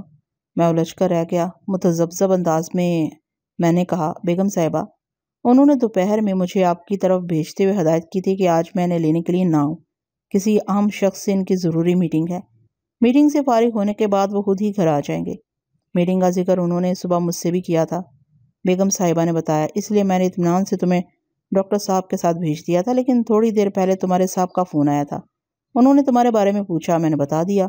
اس پر انہوں نے کہا کہ اگر تم 7:30 بجے سے پہلے واپس آؤ تو میں تمہیں دفتر بھیج دوں۔ ایسا لگتا ہے ان کی ضروری میٹنگ پوسٹ پون ہو گئی ہے، تم جلدی سے جاؤ، انہوں نے لے کر آ جاؤ۔ میں متملانہ انداز میں جانے کے لیے مڑا تو انہوں نے پوچھ لیا، ڈاکٹر صاحب کو تم کہاں چھوڑائے تھے؟ وہ نارتھ ناظم آباد میں اپنے کسی دوست کے بنگلے پر رک گئے ہیں، میں نے جواب دیا۔ کہہ رہے تھے انہیں واپسی میں دیر ہو جائے گی، لہٰذا میں چلا جاؤں، اور میں چلا آیا۔ ٹھیک ہے، بیگم صاحبہ نے سرسری انداز میں کہتے ہوئے بات ختم کر دی۔ میں گاڑی لے کر دفتر کی طرف روانہ ہو گیا۔ مستقیم نے اپنی کتھا کو آگے بڑھاتے ہوئے کہا، جب میں دفتر پہنچا تو 7 بجنے میں 10 منٹ باقی تھے۔ اس وقت سٹاف کے لوگ چھٹی کر کے گھر جا چکے تھے، صرف فیض صاحب اپنی سیٹ پر موجود تھے۔ فیض صاحب ایک طویل عرصے سے اشفاق صاحب کی ٹریڈنگ کمپنی میں ملازم ہیں، لگ بھگ 20 سال سے وہ اس کمپنی کے لیے خدمات انجام دے رہے ہیں۔ فیض صاحب انگوٹھا چھاپ ایک چٹے ان پڑھ ہیں، لیکن اپنی دوراندیشی، بردباری اور تجربے کی بنا پر اشفاق صاحب کے لیے انتہائی قابل بھروسہ شخصیت ہے۔ وہ اشفاق صاحب کی آمد سے پہلے دفتر میں موجود ہوتے ہیں اور جب تک اشفاق صاحب وہاں سے رخصت نہیں ہو جاتے وہ اپنی سیٹ پر جمے بیٹھے رہتے ہیں۔ فیض صاحب اشفاق صاحب کے بعد اس کمپنی کی سب سے اہم شخصیت ہیں۔ آپ مجھے بتا رہے تھے کہ جب آپ اشفاق صاحب کو لینے دفتر پہنچے تو فیض صاحب اپنی سیٹ پر موجود تھے۔ میں نے اس خیال سے قطع کلامی ضروری سمجھی کہ اگر مستقیم کو روکا نہ گیا تو وہ کسی غیر ضروری رخ پر چلتے وقت برباد نہ کر بیٹھے۔ میں کانسٹیبل خادم حسین کی واپسی سے پہلے تمام ضروری اور اہم امور نپٹا لینا چاہتا تھا، میں نے مزید کہا، جبکہ اسٹاف کے دیگر افراد ڈیوٹی مکمل کر کے وہاں سے رخصت ہو چکے تھے۔ اس نے ایک لمحے تک سوچتی ہوئی نظر سے مجھے دیکھا اور بولا، A&A ٹریڈنگ کمپنی میں صبح 10 بجے سے شام 6 بجے تک کام ہوتا ہے، اس لیے اس وقت فیض صاحب کے سوا کوئی اور شخص وہاں موجود نہیں تھا۔ بہرحال میں فیض صاحب کے پاس بیٹھ گیا اور انہیں بتایا کہ میں صاحب کو لینے کے لیے آیا ہوں، انہوں نے 7 بجے گھر جانا ہے۔ فیض صاحب نے کہا، صاحب کو تو کسی دوست کا انتظار ہے، میرا خیال ہے جب تک وہ اپنے دوست سے ملاقات نہیں کر لیتے دفتر سے نہیں اٹھیں گے۔ کیا یہ بات انہوں نے تمہیں نہیں بتائی تھی؟ بتائی تھی، میں نے اس بات میں گردن ہلا دی، اور اسی وجہ سے میں اس طرف آنے کا ارادہ نہیں رکھتا تھا۔ صاحب نے واضح طور پر مجھ سے کہا تھا کہ انہیں دفتر میں خاصی دیر ہو جائے گی، لہٰذا وہ واپسی کے لیے خود کوئی بندوبست کر لیں گے، میں انہیں لینے کے لیے نہ آؤں۔ پھر تم کیوں چلے آئے؟ فیض صاحب نے سوالیہ نظر سے میری طرف دیکھا۔ میں نے مناسب الفاظ میں انہیں بیگم صاحبہ سے ہونے والی گفتگو کے بارے میں بتا دیا۔ وہ الجھن زدہ انداز میں حیرت کا اظہار کرتے رہے۔ جب میں خاموش ہوا تو انہوں نے کہا، ہمارے دفتر میں ٹیلی فون کی 3 لائنیں ہیں، جن میں سے 2 لائنیں میرے پاس ہیں اور تیسری ڈائریکٹ لائن صاحب کے کمرے میں ہے۔ اگر وہ مجھ سے گھر کا نمبر ملواتے تو یہ بات مجھ سے چھپی نہیں رہ سکتی تھی۔ اس کا ایک ہی مطلب ہے، انہوں نے ڈائریکٹ لائن استعمال کر کے گھر فون کیا ہوگا۔ اس سے تو یہ بھی ظاہر ہوتا ہے کہ ان کی ضروری میٹنگ ملتوی ہو گئی ہے، میں نے اظہار خیال کرتے ہوئے کہا، ورنہ 7 بجے دفتر سے اٹھنے کی بات نہ کرتے۔ پھر فیض صاحب بولے، ٹھہرو میں ان سے بات کرتا ہوں، ابھی پتہ چل جائے گا ان کا پروگرام کیا ہے۔ پھر فیض صاحب نے انٹرکام پر صاحب سے بات کی، پتہ نہیں دوسری طرف سے اشفاق صاحب نے ان سے کیا کہا۔ میں فیض صاحب کے چہرے پر جھنجھلاہٹ کی لکیریں ابھرتے ڈوبتے دیکھتا رہا۔ چند لمحات کے بعد فیض صاحب نے انٹرکام کا ریسیور رکھ دیا۔ میں نے اضطراری لہجے میں استفسار کیا، کیا کہا ہے انہوں نے؟ صاحب تمہیں اپنے کمرے میں بلا رہے ہیں، فیض صاحب نے سپاٹ لہجے میں کہا۔ آپ کچھ بتائیں تو صحیح، میں نے اضطراری انداز میں کہا۔ جو بھی بتانا ہے صاحب ہی بتائیں گے، فیض صاحب نے ذمینی انداز میں کہا۔ میں نے پھر ان سے کوئی سوال نہ کیا اور سیدھا صاحب کے کمرے میں پہنچ گیا۔ میں اپنی پشت پر دروازہ بند کر کے مڑا ہی تھا کہ اشفاق صاحب کے غسیلے چہرے سے سامنا ہوا۔ وہ خفگی امیز لہجے میں مستفسر ہوئے، میں نے تمہیں منع بھی کیا تھا، اس کے باوجود بھی تم مجھے لینے آ گئے۔ میں نے کہا تھا نا، میں ایک ضروری میٹنگ سے فارغ ہونے کے بعد خود ہی واپس آ جاؤں گا، میں نے منت امیز لہجے میں کہا۔ صاحب جی، آپ کا حکم میرے ذہن میں نقش تھا اور میں اس طرف آنے کا کوئی ارادہ بھی نہیں رکھتا تھا، لیکن بیگم صاحبہ نے مجھے یہاں بھیجا ہے، انہوں نے بتایا ہے کہ آپ نے مجھے بلوانے کے لیے فون کیا تھا۔ تمہاری اس بیگم صاحبہ کا دماغ خراب ہو گیا ہے، وہ جھلاہٹ امیز انداز میں بولے، میری نگرانی کے لیے مختلف طریقے اپناتی رہتی ہے۔ میں نے صبح اس سے بھی بتا دیا تھا کہ آج ایک ضروری میٹنگ کی وجہ سے مجھے دفتر میں دیر ہو جائے گی، اس کے باوجود بھی اس نے تمہیں چھاپا مارنے کے لیے یہاں بھیج دیا۔ وہ لمحے بھر کے لیے متوقف ہوئے، پھر کریدنے والے انداز میں پوچھا، سچ سچ بتاؤ مستقیم، اس جاسوسی کے لیے الماس نے تمہیں کتنے پیسے دینے کا وعدہ کیا ہے؟ الماس اشفاق صاحب کی حسین و جمیل بیوی کا نام تھا۔ صاحب جی، ایسی کوئی بات نہیں، میں نے لجاجت بھرے لہجے میں کہا، بیگم صاحبہ نے مجھ سے ایسی کوئی بات کی ہے، نہ ہی میں اس قسم کا بندہ ہوں، آپ یقین کریں، آپ جیسا سوچ رہے ہیں ویسا کچھ بھی نہیں۔ وہ چند لمحات تک بڑی گہری اور کھوجتی ہوئی نظر سے مجھے دیکھتے رہے، پھر ٹھہرے ہوئے لہجے میں کہا، ٹھیک ہے، میں نے تمہاری بات کا یقین کر لیا، تم میرے سچے وفادار ہو، تم کسی بھی مرحلے پر مجھ سے جھوٹ نہیں بولو گے۔ میں نے ابھی تم سے جو باتیں کی ہیں ان کا کسی سے ذکر نہیں کرنا، گاڑی کو تم ادھر ہی چھوڑ کر چھٹی کر جاؤ۔ وہ لمحے بھر کو متوقف ہوئے، پھر اضافہ کرتے ہوئے کہا، اور ہاں، تم یہاں سے سیدھے اپنے گھر جانا، پھر حاضری لگوا کر اگر کسی قسم کی رپورٹنگ کرنے کی ضرورت نہیں۔ میں نے انہیں ان کی ہدایات پر عمل کرنے کا یقین دلایا اور دفتر سے نکل آیا۔ فیض صاحب کے پاس سے گزرتے ہوئے میں نے گاڑی کی چابیاں یہ کہتے ہوئے ان کے حوالے کر دی تھی، صاحب نے کہا ہے میں گاڑی کی چابیاں آپ کو دے کر چھٹی کر جاؤں۔ راستے بھر میں بیگم صاحبہ اور صاحب جی کے بارے میں سوچتا رہا، الجھتا رہا۔ اشفاق صاحب نے مجھ سے بڑی مبہم باتیں کی تھیں، انہوں نے بیگم صاحبہ کو فون کرنے کا اقرار کیا اور نہ ہی انکار۔ میں آج خود اس بارے میں ان سے پوچھنے کی ہمت نہ کر سکا۔ اشفاق صاحب نے بیگم صاحبہ کے تعلق سے جاسوسی اور نگرانی کے حوالے سے جو کچھ کہا تھا وہ بھی میرے لیے نیا اور تعجب خیز تھا۔ میں نہیں جانتا تھا ان دونوں میاں بیوی کے درمیان حالات و تعلقات کی کون سی کھچڑی پک رہی تھی۔ بہرحال میں اپنے گھر آ گیا۔ مستقیم نے بات ختم کر کے ایک طویل اور گہری سانس لی۔ اپنی دانست میں اس نے مجھے مکمل کہانی سنا دی تھی، لیکن میرے نزدیک اس کہانی کے بہت سے پہلو ابھی تشنہ اور نامکمل تھے، لہٰذا میں نے اس کے چپ ہوتے ہی سوال داغ دیا۔ آپ نے جو حالات بیان کیے ہیں ان کے مطابق آپ لگ بھگ 7:15 بجے دفتر سے نکلے تھے، لیکن واقعات کی روح سے آپ اس روز رات 9 بجے گھر پہنچے تھے۔ یہ 2 گھنٹے اپنے کہاں گزارے؟ میں اپنے ایک دوست سے ملنے چلا گیا تھا، مستقیم نے ہلا میں دیکھتے ہوئے جواب دیا۔ ادھر گول مسجد کے قریب واقع لگژری اپارٹمنٹس کے گراؤنڈ فلور پر فاسٹ فوڈ اور دیسی اسپیشل کھانوں کا ایک عمدہ اور عالی شان ریسٹورنٹ کھلا ہے۔ میرا ایک دوست عبدالغفور وہاں ویٹر ہے۔ وہ جب بھی ملتا ہے مجھ سے یہی شکوہ کرتا ہے، میں اس کے پاس کبھی نہیں آیا۔ اس روز میرا ذہن خاصا الجھا ہوا تھا، اس لیے سوچا کہ عبدالغفور سے مل لیتا ہوں، تھوڑی گپ شپ ہوگی تو ذہن تازہ ہو جائے گا۔ میں دی بال ریسٹورنٹ پہنچ گیا۔ ان دنوں کراچی میں فاسٹ فوڈ نیا متعارف ہوا تھا، لہٰذا دی بال ریسٹورنٹ میں زیادہ رش نہیں تھا۔ غفور فارغ ہی مل گیا، پھر ہم باتوں میں اس قدر محو ہوئے کہ وقت گزرنے کا احساس ہی نہ ہوا۔ میں کم و بیش 8:45 بجے دی بال ریسٹورنٹ سے نکلا اور 9 بجے گھر پہنچ گیا، اور 9:30 بجے پولیس نے میرے گھر سے مجھے گرفتار کر لیا۔ وہ ایک ٹھنڈی سانس خارج کرتے ہوئے خاموش ہو گیا۔ میں نے کہا، پولیس نے تم پر اشفاق علی کو قتل کر کے لوٹنے کا الزام لگایا۔ تم پر کتنی رقم کی ڈکیتی کا شک کیا جا رہا ہے؟ پولیس والے کہتے ہیں میں نے صاحب جی کو قتل کیا ہے اور ان کا بریف کیس اٹھا کر وہاں سے فرار ہو گیا۔ وہ بڑے یتیمانہ انداز میں بولا۔ پولیس کے مطابق اس بریف کیس میں 50,000 روپے کے کرنسی نوٹ بھرے ہوئے تھے، لیکن وکیل صاحب یہ ساری باتیں بالکل جھوٹی اور بے بنیاد ہیں۔ میں نے صاحب کی جان نہیں لی اور نہ ہی کسی رقم یا بریف کیس کو ہاتھ بھی لگایا ہے۔ میں نے آپ کو بتا دیا ہے میرے اور صاحب جی کے درمیان کیا کیا باتیں ہوئی تھیں، آپ یقین جانیں۔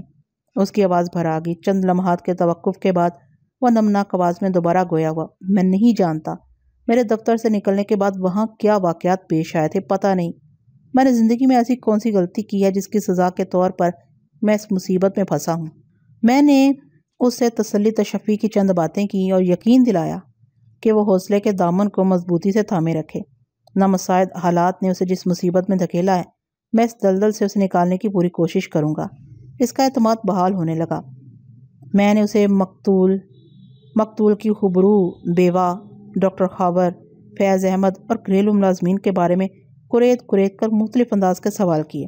اس کے بعد جوابات میں سپارکنگ پوائنٹس بھی دیکھنے کو ملے، لیکن میں سر دست ان نکات کا ذکر نہیں کروں گا تاکہ کہانی کا سسپینس اپنی پوری تابناکی کے ساتھ برقرار رہے۔ کانسٹیبل خادم حسین کی واپسی پر مجھے یہ ضروری ملاقات موقوف کرنا پڑی۔ اس کے بعد میں تھانے میں 1 منٹ بھی نہیں رکا۔ میں جس مقصد سے وہاں آیا تھا اسے حاصل کر لیا تھا۔ فوزی اور اس کی بیٹی نرگس کو میں نے محمود آباد نمبر 1 میں ان کی گلی کے نکڑ پر ڈراپ کیا اور اپنے گھر کی جانب روانہ ہو گیا۔ ریمانڈ کی مدت پوری ہونے کے بعد پولیس نے چالان پیش کر دیا۔ ان 3 دنوں میں نے بھی اچھی خاصی دوڑ دھوپ کی تھی۔ اس سلسلے میں عبدالرؤف نامی دراز قامت دانا اور بینا شخص نے مجھ سے بھرپور تعاون کیا۔ حوالات میں ملزم سے ملاقات کرنے کے اگلے روز ہی میں نے عبدالرؤف کو اپنے دفتر میں بلا کر چند ضروری اور اہم نوعیت کی ذمہ داریاں سونپ ڈالی تھیں۔ عبدالرؤف خاصا مستعد اور تعلق والا آدمی تھا۔ مجھے سے بڑی امید تھی اور وہ خاصی حد تک میری توقعات پر پورا بھی اترا۔ میں نے اس کے سپرد جو کام کیے تھے ان میں سے بیشتر اس نے کر ڈالے تھے اور باقی کی تکمیل آئندہ 2-4 دن میں ہونے کا یقین دلایا تھا۔ ملزم مستقیم کی گفتگو سے میں نے جو مفید نکات جمع کیے تھے، اسی سلسلے میں معلومات حاصل کرنے کا فریضہ میں نے عبدالرؤف کو سونپا تھا اور میں اس بندے کی کارکردگی سے پوری طرح مطمئن تھا۔ پولیس نے ملزم کے خلاف جو استغاثہ دائر کیا وہ رپورٹ کئی صفحات پر مشتمل تھی۔ میں اس کی تفصیل میں جا کر آپ کا قیمتی وقت برباد نہیں کروں گا اور نہ ہی آپ کو کسی بوریت میں گھسیٹنے کا میرا ارادہ ہے۔ یہاں میں آپ لوگوں کی دلچسپی اور معلومات کی غرض سے استغاثہ کی رپورٹ کا خلاصہ بیان کرتا ہوں تاکہ دونوں طرف کے حالات آپ کے ذہن میں تازہ ہو جائیں اور عدالتی کارروائی کے دوران میں آپ کی سوچ کسی الجھن کا شکار نہ ہونے پائے۔ استغاثہ نے میرے موکل اور اس کیس کے ملزم مستقیم کو ایک انتہائی چالاک اور عیار شخص قرار دیتے ہوئے الزام لگایا تھا کہ وہ کافی عرصے سے کسی سنہرے موقع کی تلاش میں تھا۔ پھر وقوع کے روز اسے یہ موقع میسر آ گیا۔ وہ مقتول کے منع کرنے کے باوجود بھی اسے لینے کے لیے دفتر پہنچ گیا۔ اسے کسی طرح یہ معلوم ہو گیا تھا کہ اس روز شام کے وقت مقتول کے بریف کیس میں ایک حتی رقم کے کرنسی نوٹ موجود ہوں گے۔ اس نے اس موقع سے فائدہ اٹھایا اور اپنے باس کو قتل کرنے کے بعد وہاں سے فرار ہو گیا۔ اذاں بعد رات 9:30 بجے پولیس نے ملزم کو اس کے گھر سے گرفتار کر لیا۔ لاش کی دریافت کا سہرا فیض احمد کے سر پر باندھ دیا گیا تھا۔ استغاثہ کے مطابق ملزم کے دفتر سے نکلنے کے تھوڑی دیر بعد فیض احمد کو مقتول کے کمرے میں جانے کی ضرورت پیش آ گئی اور اسی وقت پتہ چلا کہ اشفاق علی اپنی کرسی پر مردہ بیٹھا ہوا ہے۔ بیٹھنے کی اس پوزیشن میں اس کی گردن بڑے بے ڈھنگے انداز میں ایک طرف کو ڈھلکی ہوئی تھی۔ اس روز مقتول پتلون اور کوٹ پہنے ہوئے تھا۔ فیض احمد نے مقتول کے کوٹ کو عین دل کے مقام پر خون آلود پایا۔ مذکورہ مقام پر دو بڑے واضح سوراخ بھی نظر آ رہے تھے۔ ان سوراخوں کو دیکھ کر بخوبی اندازہ ہوتا تھا کہ دو صفاق گولیوں نے ان روزنوں میں سے گزر کر مقتول کے دل تک رسائی حاصل کی ہوگی۔ اس منظر نے فیض احمد کو پریشان کرنے کے ساتھ ہی بے حد حیران بھی کیا۔ تھوڑی دیر پہلے وہ انٹرکام پر اپنے باس سے گفتگو کر چکا تھا۔ اس کے بعد ملزم نے 5-10 منٹ مقتول کے کمرے میں گزارے تھے اور گاڑی کی چابیاں اسے دیتے ہوئے وہاں سے رخصت ہو گیا تھا۔ اس دوران میں جبکہ ملزم مقتول کے کمرے میں موجود رہا، فیض احمد نے گولی چلنے کی یا سے مشابہ کوئی آواز نہیں سنی۔ وہ اسی امر پر حیرت زدہ تھا کہ کس وقت مقتول کو فائرنگ کا نشانہ بنایا گیا۔ تاہم پوسٹ مارٹم کی رپورٹ نے فیض احمد کی حیرت دور کر دی تھی۔ پوسٹ مارٹم کی رپورٹ کے مطابق مقتول اشفاق علی کو سائلنسر لگے ریوالور سے فائرنگ کر کے ہلاک کیا گیا تھا۔ اس کے دل میں اترنے والی ریوالور کی دونوں مہلک گولیاں انتہائی خطرناک ثابت ہوئی تھیں اور مقتول چٹ پٹ اس جہان فانی سے اس جہان ابدی میں منتقل ہو گیا۔ مقتول کی موت کا وقت 19 مئی کی رات 7 سے 8 بجے کے درمیان بتایا گیا تھا۔ جائے وقوع پر خصوصاً کمرے کے دروازے کے اندرونی اور بیرونی ہینڈل پر ملزم کی انگلیوں کے نشانات پائے گئے تھے اور یہ کوئی خاص بات نہیں تھی۔ میرا موکل وقوع کے روز 2 مرتبہ اس کمرے میں آیا اور گیا تھا۔ وہاں اس کے فنگر پرنٹس کا پایا جانا ایک فطری بات تھی۔ اس کیس کا سب سے دلچسپ پہلو یہ تھا کہ ریمانڈ کی مدت کے دوران میں تمام تر سختی آزمانے کے باوجود بھی پولیس نہ تو ملزم کے قبضے سے لوٹے ہوئے 50,000 روپے کے کرنسی نوٹ برآمد کر سکی تھی اور نہ ہی آلہ قتل کا کوئی سراغ مل سکا تھا۔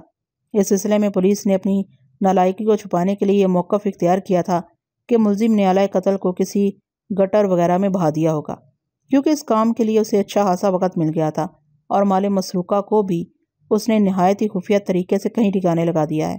اس کے علاوہ بھی استغاثہ کی رپورٹ میں بعض تکنیکی پوائنٹ شامل تھے جن کا یہاں پر ذکر کرنا خواہ مخواہ کے مترادف ہوگا، کیونکہ یہ باتیں آپ کی سمجھ میں آئیں گی، نہ ہی ایسی خشک اور بور باتوں سے آپ کو کوئی دلچسپی ہوگی۔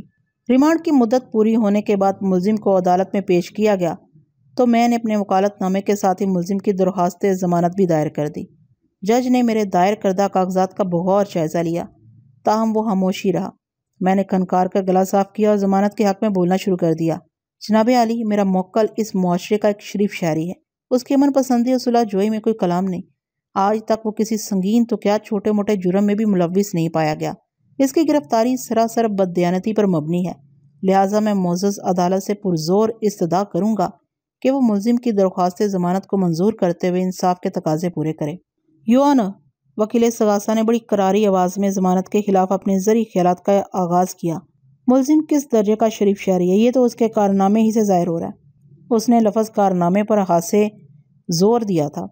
ملزم کی امن پسندی اور صلح جوئی کو ثابت کرنے کے لیے وکیل صفائی کو بہت وقت ملے گا، لہٰذا میں یہاں صرف اتنا کہنا چاہوں گا کہ جائے وقوع پر ملزم کے فنگر پرنٹس اس انداز میں پائے گئے ہیں جو اس کے مجرم ہونے کی نشاندہی کرتے ہیں۔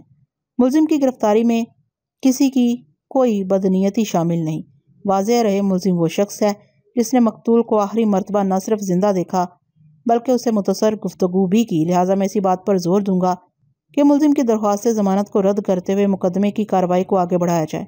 وہ لمحے بھر کو سانس لینے کے لیے متوقف ہوا، پھر سلسلہ کلام کو جاری رکھتے ہوئے بولا، میرے فاضل دوست نے بڑی عجیب بات کی ہے۔ یہ کہتے ہوئے وکیل استغاثہ نے تنزیہ نظر سے میری طرف دیکھا اور دوبارہ روئے سخن جج کی طرف پھیرتے ہوئے کہنے لگا، مجھے یقین تو نہیں ہے، پھر بھی اگر بالفرض محال وکیل صفائی کی بات کو درست مان بھی لیا جائے تو یہ بات دعوے سے کیسے کہی جا سکتی ہے کہ جو شخص کبھی کسی چھوٹے موٹے جرم میں ملوث نہیں رہا وہ آئندہ زندگی میں بھی کبھی کوئی جرم نہیں کرے گا۔ ہم کسی شخص کے ماضی کی روشنی میں اس کے مستقبل کا فیصلہ تو نہیں کر سکتے۔ اگر وکیل صاحب کی تھیوری کو مستند فارمولہ مان لیا جائے تو پھر ہر شخص کا پہلا جرم قابل معافی ہونا چاہیے، کیونکہ ازیں قبل اس کا ماضی اس حوالے سے بے داغ ہی نظر آئے گا۔ دلیل ختم کرتے ہی وہ فخری انداز میں میری طرف دیکھنے لگا۔ میں نے نہایت ہی ٹھہرے ہوئے لہجے میں کہا، جناب عالی، میں نے کسی شخص کے مجرم ہونے یا نہ ہونے کے سلسلے میں کوئی اصول یا فارمولہ پیش نہیں کیا، بلکہ ایک عام اور معقول سی بات کی ہے۔ ملزم کے کردار اور معاشرتی رویے کو بے داغ اور اعلیٰ ثابت کرنے کے لیے میرے پاس بہت کچھ ہے جو عدالتی کارروائی کے دوران میں مناسب موقع پر سامنے لاؤں گا۔ فی الحال میں صرف اتنا کہنا چاہتا ہوں کہ میرا موکل عرصہ 5 سال سے مقتول کے پاس ملازمت کر رہا تھا۔ اس دوران میں اسے بارہا ایسے مواقع میسر آئے ہوں گے جب وہ کوئی بھاری رقم خرد برد کرنے میں کامیاب ہو سکتا تھا۔ اگر وہ مجرمانہ ذہنیت کا مالک ہوتا تو اب تک اس کے کریڈٹ پر ایسے بہت سے کارنامے درج ہوتے۔ میں ایک مرتبہ پھر معزز عدالت کو بتانا چاہوں گا کہ میرے موکل کو ایک سوچی سمجھی اور گہری سازش کے تحت اس کیس میں ملوث کیا گیا ہے، لہٰذا اس کی درخواست ضمانت کو منظور کرنے میں کوئی قباحت نہیں۔ وکیل استغاثہ نے تیز آواز میں کہا۔ یو آنر، وکیل صفائی کو اگر ملزم کے بے گناہ ہونے کا اتنا یقین ہے تو انہیں یہ ثابت کرنے کے لیے پورا موقع دیا جائے گا۔ ابھی تو اس کیس کی سماعت کا آغاز ہوا ہے، چنانچہ میں سمجھتا ہوں ملزم کو فوری طور پر ضمانت پر رہا کرنا انصاف کے تقاضوں کے منافی ہوگا۔ آئندہ 10 منٹ تک میرے اور وکیل استغاثہ کے درمیان ضمانت کے حق اور مخالفت میں گرما گرم بحث ہوتی رہی، لیکن نتیجہ 0 کے برابر ہی برآمد ہوا۔ جج پوری توجہ سے ہمارے دلائل سنتا رہا اور بالآخر اس نے میرے موکل کی ضمانت کی درخواست کو نامنظور کرتے ہوئے عدالت کی باقاعدہ کارروائی کے لیے تاریخ دے دی۔ میرے لیے یہ کوئی حیرت کی بات نہیں تھی۔ قتل کے ملزم کی ضمانت مشکل ہوتی ہے اور اس کام کو تقریباً ناممکن ہی سمجھا جاتا ہے۔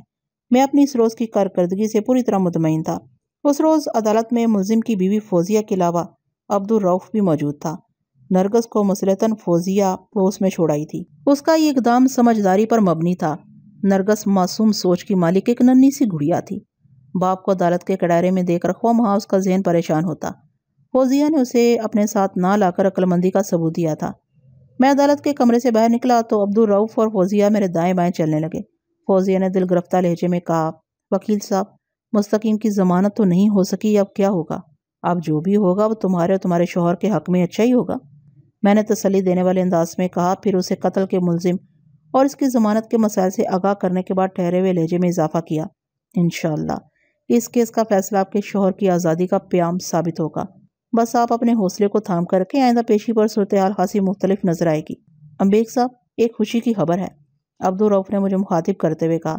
آپ نے میرے ذمے جو کام لگایا تھا وہ ہو گیا۔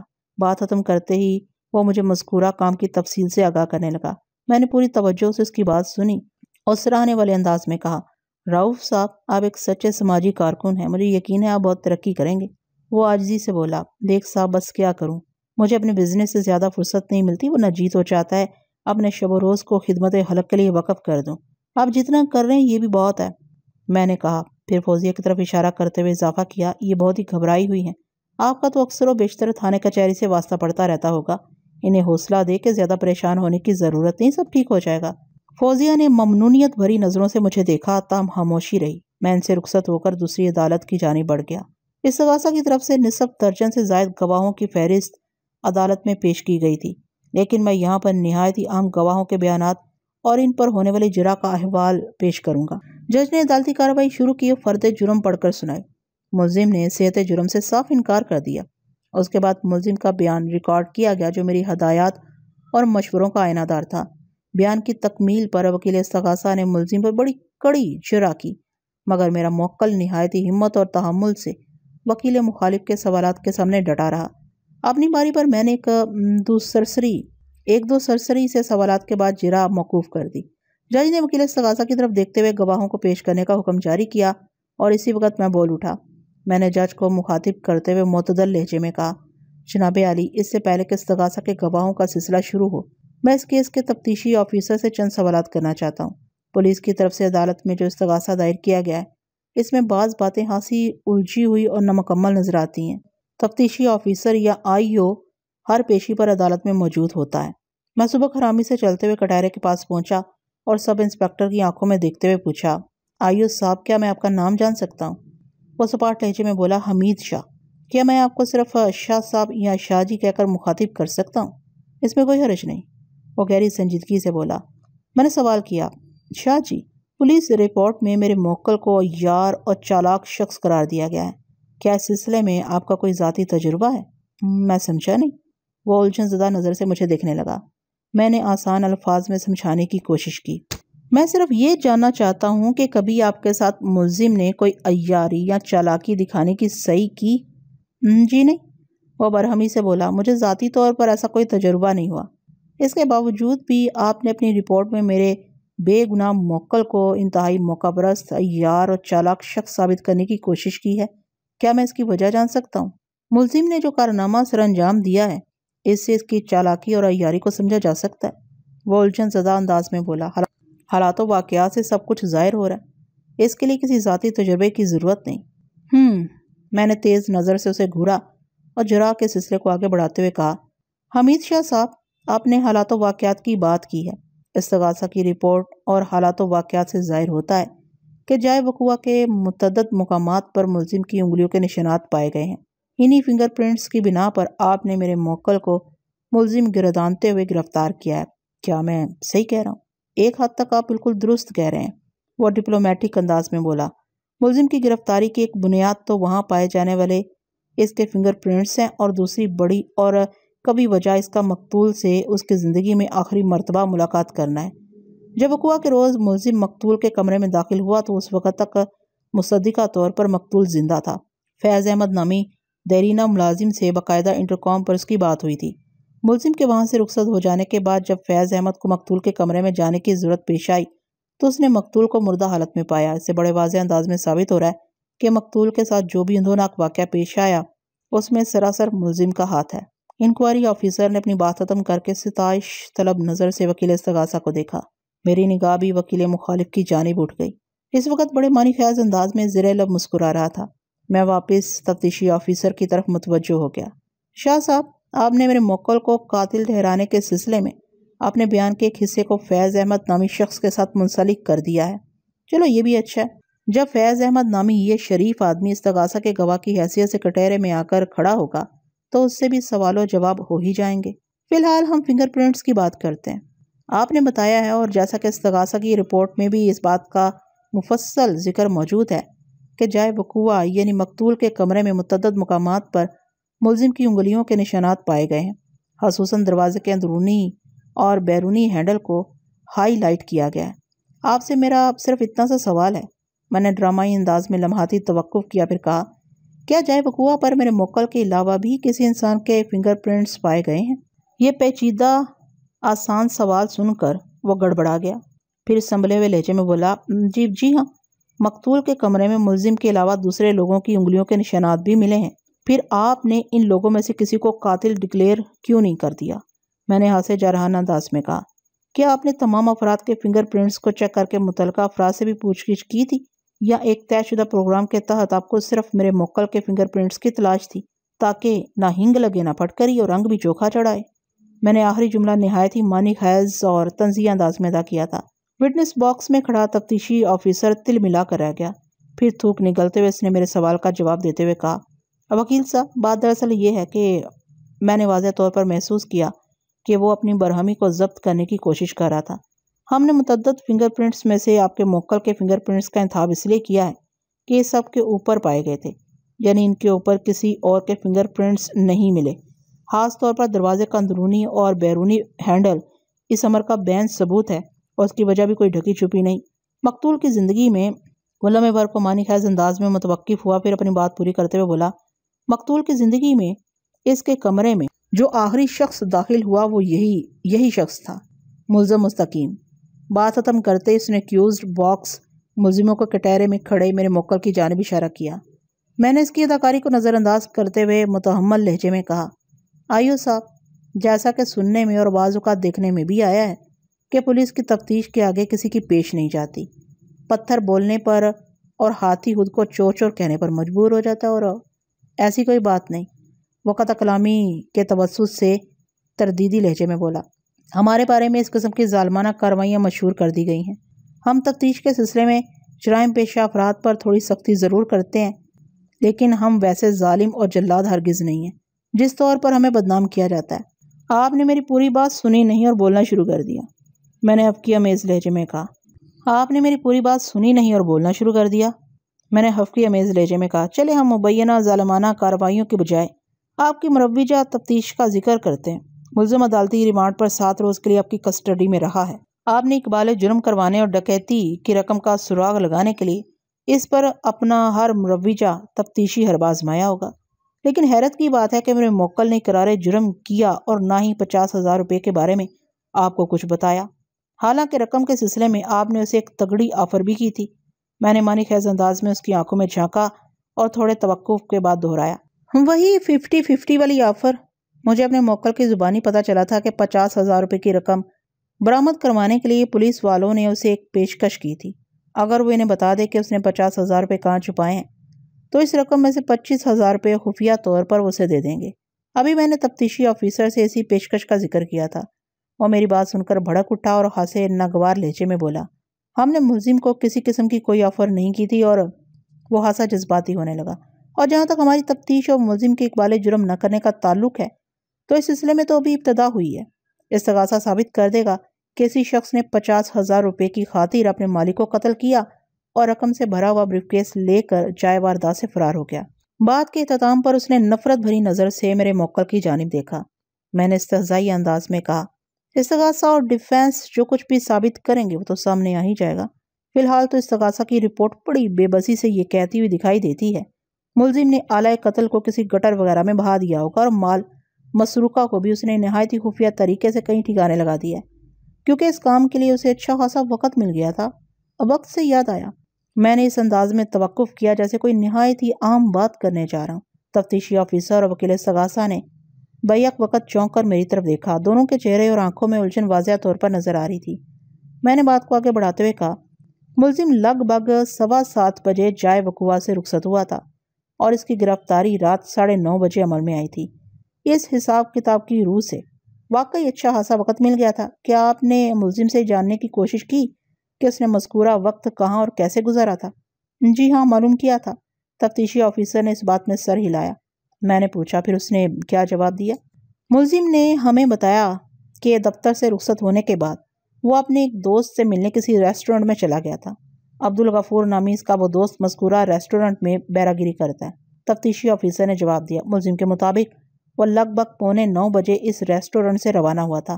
آپ غالباً دی بال ریسٹورنٹ کا ذکر کر رہے ہیں؟ جی ہاں، میری مراد اسی ریسٹورنٹ سے ہے، وہ سپاٹ لہجے میں بولا۔ میں نے پوچھا، ایو صاحب، کیا آپ نے ملزم کے کہے پر اعتبار کر لیا تھا یا اس سلسلے میں عبدالغفور سے بھی کوئی پوچھ تاچھ کی تھی؟ کمال ہے، ہم ملزم کی بات کا کیسے یقین کر لیتے؟ وہ منہ بگاڑ کر بولا، اگر ایسا کرنے لگے تو پھر ہو گئی تفتیش۔ وہ لمحے بھر کو متوقف ہوا، پھر اضافہ کرتے ہوئے بولا، ملزم کے اس انکشاف پر ہم نے عبدالغفور کو تھانے بلا کر کڑی پوچھ گچھ کی۔ اس نے ملزم کے بیان کی تصدیق کر دی۔ ہم نے اپنی تسلی کرنے کے بعد اسے چھوڑ دیا، جبکہ میرے خیال میں اگر آپ ایک سمجھدار تفتیشی آفیسر ہوتے تو عبدالغفور کو ہرگز جانے نہ دیتے۔ میں نے طنزیہ لہجے میں کہا، اس شخص کو شامل تفتیش رکھ کر عدالت تک پہنچانا آپ کے لیے سودمند ثابت ہو سکتا تھا۔ اس نے چونک کر میری طرف دیکھا۔ اس کے چہرے پر برہمی کے تاثرات بڑے واضح نظر آ رہے تھے۔ شاید سمجھدار تفتیشی آفیسر کے حوالے سے میرا تبصرہ اسے پسند نہیں آیا تھا۔ بگڑے ہوئے لہجے میں اس نے مجھ سے استفسار کیا، کیا مطلب ہے آپ کا وکیل صاحب؟ آخر آپ کہنا کیا چاہتے ہیں؟ میں اپنی طرف سے تو کچھ بھی نہیں کہنا چاہ رہا، میں نے دونوں ہاتھ ہوا میں بلند کرتے ہوئے کہا، بلکہ آپ کے کہے کو یاد دہانی کے طور پر استعمال کر رہا ہوں۔ اگر آپ کی یادداشت اچھی ہے تو یقیناً آپ استغاثہ کی رپورٹ کے یہ الفاظ نہیں بھولے ہوں گے۔ ملزم نے آلہ قتل کو کسی گٹر میں بہا دیا ہوگا اور مال مسروقہ کو بھی اس نے نہایت ہی خفیہ طریقے سے کہیں ٹھکانے لگا دیا ہوگا، کیونکہ اس کام کے لیے اسے اچھا خاصا وقت مل گیا تھا۔ میں نے تھوڑا توقف کر کے باری باری معنی خیز نظر سے جج، وکیل استغاثہ اور آئیو کی طرف دیکھا، پھر اپنی بات کو مکمل کرتے ہوئے کہا، ملزم کو آپ کے بقول جو اچھا خاصا وقت مل گیا تھا وہ اس نے اپنے دوست عبدالغفور کے ساتھ خوش گپیوں میں گزار دیا، اور دوسری طرف آپ ہی کا یہ دعویٰ بھی ہے کہ اسی اچھے خاصے وقت میں ملزم نے آلہ قتل یعنی سائلنسر لگے ریوالور اور لوٹی ہوئی رقم کو بھی ٹھکانے لگا دیا ہے۔ اگرچہ آپ کے دونوں دعووں میں گہرا تضاد پایا جاتا ہے، لیکن پھر بھی اگر ایک منٹ کے لیے آپ کو سچا سمجھ لیا جائے تو پھر آپ کی باتوں سے یہ نتیجہ خاص کیا جا سکتا ہے کہ ملزم نے اپنے دوست کے تعاون اور مہربانی سے مذکورہ بالا دونوں عظیم کام سر انجام دیے ہوں گے۔ لہٰذا اس صورت میں عبدالغفور نامی اس شخص کو آلہ قتل اور لوٹے ہوئے کرنسی نوٹوں کی بازیابی سے پہلے چھوڑ دینے کا کوئی جواز نہیں بنتا۔ آپ اس سلسلے میں کچھ کہنا پسند فرمائیں گے آئیو صاحب؟ جی ضرور کہنا پسند فرماؤں گا، وہ دانت کچ کچاتے ہوئے بولا، اور یہ کہنا چاہوں گا کہ خدا کا لاکھ لاکھ شکر ہے وکیل صاحب کہ آپ پولیس ڈپارٹمنٹ میں نہیں ہیں، ورنہ پتہ نہیں کتنے بیچاروں کا کباڑہ اب تک ہو چکا ہوتا۔ اس لاکھ لاکھ شکر ادا کرنے پر میں آپ کا بےحد ممنون ہوں، میں نے تیکھے لہجے میں کہا۔ اللہ کا کرم اور میری خوش قسمتی ہے کہ میں آپ کے محکمے سے وابستہ نہیں ہوں، انکوائری آفیسر حمید شاہ صاحب۔ اس کی سمجھ بوجھ پتہ نہیں میری بات کی گہرائی کو ناپ سکی کہ نہیں، البتہ وہ ماندانہ نظر سے مجھے گھور کر رہ گیا۔ اس گھورنے میں ناپسندیدگی اور ناگواری بدرجہ اتم موجود تھی۔ میں نے اس کی بےہودہ نگاہ کو توجہ کے قابل نہ سمجھا اور ذرا کے سلسلے کو سمیٹتے ہوئے سوال کیا، ایوب صاحب، آپ کو اس واقعے کی اطلاع کتنے بجے دی گئی تھی؟ لگ بھگ 8 بجے رات، اس نے ایک لمحہ سوچنے کے بعد جواب دیا۔ میں نے پوچھا، اور یہ اطلاع آپ کو کس نے دی تھی؟ مقتول کے دیرینہ ملازم فیض احمد نے تھانے فون کیا تھا۔ اور آپ جائے وقوع پر کب پہنچے تھے؟ 8:30 بجے۔ اوکے، میں نے سرسری انداز میں کہا اور جرا کا سلسلہ موقوف کر دیا۔ استغاثہ کی کمزوری اور خامیوں کے حوالے سے جو باتیں میرے ذہن میں کھٹک رہی تھیں، میں انہیں بڑی خوبصورتی سے عدالت کے ریکارڈ پر لے آنے میں کامیاب رہا تھا۔ اس جرا کے دوران میں بلا توقف جج کے چہرے کے تاثرات کو بھی نوٹ کرتا رہا تھا۔ جج نے گہری دلچسپی سے اس کارروائی کو دیکھا اور سنا۔ ازیں علاوہ وہ مناسب مواقع پر اپنے سامنے میز پر رکھے ہوئے کاغذات میں وقفے سے اہم پوائنٹس بھی نوٹ کرتا رہا تھا۔ گویا میں نے کافی حد تک اپنا مقصد حاصل کر لیا تھا۔ اتنا وقت باقی نہیں بچا تھا کہ کسی اور گواہ کو کٹہرے میں بلایا جاتا، لہٰذا جج نے آئندہ پیشی کے لیے تاریخ دے کر عدالت برخاست کرنے کا اعلان کر دیا۔ The court is adjourned. آئندہ پیشی 10 روز کے بعد تھی۔ اس پیشی پر کوئی قابل ذکر کارروائی نہ ہو سکی۔ استغاثہ کی جانب سے 3 گواہوں کو یکے بعد دیگرے پیش کر کے استغاثہ کو مضبوط اور میرے موکل کو کمزور کرنے کی جزوی کوشش کی گئی۔ اگلی پیشی پر استغاثہ کا ایک اہم گواہ A&A ٹریڈنگ کمپنی کا دیرینہ ملازم فیض احمد کٹہرے میں موجود تھا۔ وکیل استغاثہ جب اپنے پتے کھیل چکا تو میں جرا کے لیے گواہ والے کٹہرے کے قریب چلا گیا۔ استغاثہ کے اس گواہ سے میری بہت ساری امیدیں وابستہ تھیں۔ میں نے سماجی کارکن عبدالرؤف کے تعاون سے جو سنسنی خیز معلومات اکٹھا کی تھی، ان میں فیض احمد کے حوالے سے بھی چند اہم اور برننگ پوائنٹس شامل تھے۔ مجھے اس گواہ کی گواہی کا شدت سے انتظار تھا۔ فیض احمد کی عمر لگ بھگ 50 سال رہی ہوگی۔ جسم قدرے مائل بفر بہی، رنگ سانولا اور آنکھوں پر نظر کا چشمہ۔ وہ اپنے چہرے مہرے سے ایک سمجھدار اور بردبار شخص دکھائی دیتا تھا۔ نگاہوں سے جھلکتی ذہانت اور سنجیدگی میں خاص قسم کی تمکنت پائی جاتی تھی جو صرف دیکھنے والی آنکھ ہی کو محسوس ہو سکتی تھی۔ فیض احمد نے ہلکے نیلے رنگ کا شلوار سوٹ زیب تن کر رکھا تھا۔ میں نے کھنکار کر گلا صاف کیا اور ٹھہرے ہوئے لہجے میں پوچھا، فیض صاحب، آپ کو A&A ٹریڈنگ کمپنی میں کام کرتے ہوئے کتنا عرصہ ہوا ہے؟ کم و بیش 20 سال، اس نے جواب دیا۔ ماشاءاللہ، یہ اچھی خاصی مدت ہے، میں نے سراہنے والے انداز میں کہا۔ اگر کوئی شخص اتنے طویل عرصے کے لیے کسی ایک جگہ پر ٹک کر کام کرتا رہے تو اس کا بڑا واضح مطلب یہی ہوتا ہے کہ کمپنی والے اس کی کارکردگی سے مطمئن ہیں، ان پر بھروسہ کرتے ہیں اور خود بھی وہاں کام کر کے بہت خوش ہے۔ مجھے پتہ چلا ہے کہ مقتول آپ پر اندھا اعتماد کرتا تھا۔ کمپنی کے ظاہری اور خفیہ معاملات سے آپ پوری طرح آگاہ تھے۔ آپ نے کوئی خاص تعلیم حاصل نہیں کی تھی۔ میں نے اس کے ان پڑھ ہونے کو خوبصورت الفاظ کا جامہ پہنا دیا تھا۔ اس کے باوجود بھی مقتول کمپنی کے انتہائی اہم اور سنجیدہ معاملات میں آپ سے ضرور مشورہ کرتا تھا۔ اس کی نظر میں آپ ایک صاحب الرائے شخص تھے۔ دفتر کا تمام تر سٹاف مقتول کے بعد آپ کو کمپنی کی سب سے اہم شخصیت تصور کرتا تھا۔ کیا آپ مجھ سے اتفاق کرتے ہیں؟ اگر وہ مجھ سے اتفاق ظاہر کرتا تو ایک طرح سے یہ اس کے لیے نادیدہ جال میں قدم رکھنے کے مترادف ہوتا۔ اس نے ایک لمحہ بھی غور و فکر نہیں کیا، بڑے وثوق سے بولا، آپ بالکل درست کہہ رہے ہیں۔ یہ ان کا بڑا پن تھا کہ مجھے اس قدر قابل بھروسہ سمجھتے تھے۔ میں واقعی کمپنی کے ہر قسم کے معاملات سے بخوبی واقف ہوں۔ تھینک یو فیض صاحب، میں نے ایک طویل سانس خارج کرتے ہوئے کہا، پھر پوچھا، ملزم اس کمپنی میں کب سے کام کر رہا تھا؟ اسے ہمارے ہاں کام کرتے ہوئے 5 سال ہو گئے ہیں۔ کیا اس دوران میں اس نے کمپنی میں کسی قسم کی کوئی چھوٹی یا بڑی چوری کی؟ نہیں جناب، ایسا کوئی ریکارڈ موجود نہیں۔ کسی شخص سے اس کا شدید نوعیت کا جھگڑا ہوا ہو؟ میں نے تیز نظر سے اس کی آنکھوں میں جھانکا۔ اتنا شدید کہ نوبت مار پیٹ تک پہنچ گئی ہو؟ مجھے یاد نہیں پڑتا کہ کبھی کوئی ایسا واقعہ پیش آیا ہو، اس نے معتدل لہجے میں جواب دیا۔ اس کا مطلب ہے ملزم بنیادی طور پر امن پسند اور صلح جو شخص ہے۔ ہاں، ایسا کہہ سکتے ہیں، وہ متذبذب انداز میں بولا۔ لیکن اشفاق صاحب کے قتل کا جو واقعہ پیش آیا ہے، اس نے تو صورت حال ہی کو بدل کر رکھ دیا ہے۔ میں نے اس کے آخری جملے پر زیادہ توجہ نہیں دی اور سوالات کے سلسلے کو جاری رکھتے ہوئے پوچھا، فیض صاحب، وقوع والا دن تو آپ کو اچھی طرح یاد ہوگا، خاص طور پر شام کا وہ وقت جب ملزم مقتول کو لینے کے لیے دفتر پہنچا تھا؟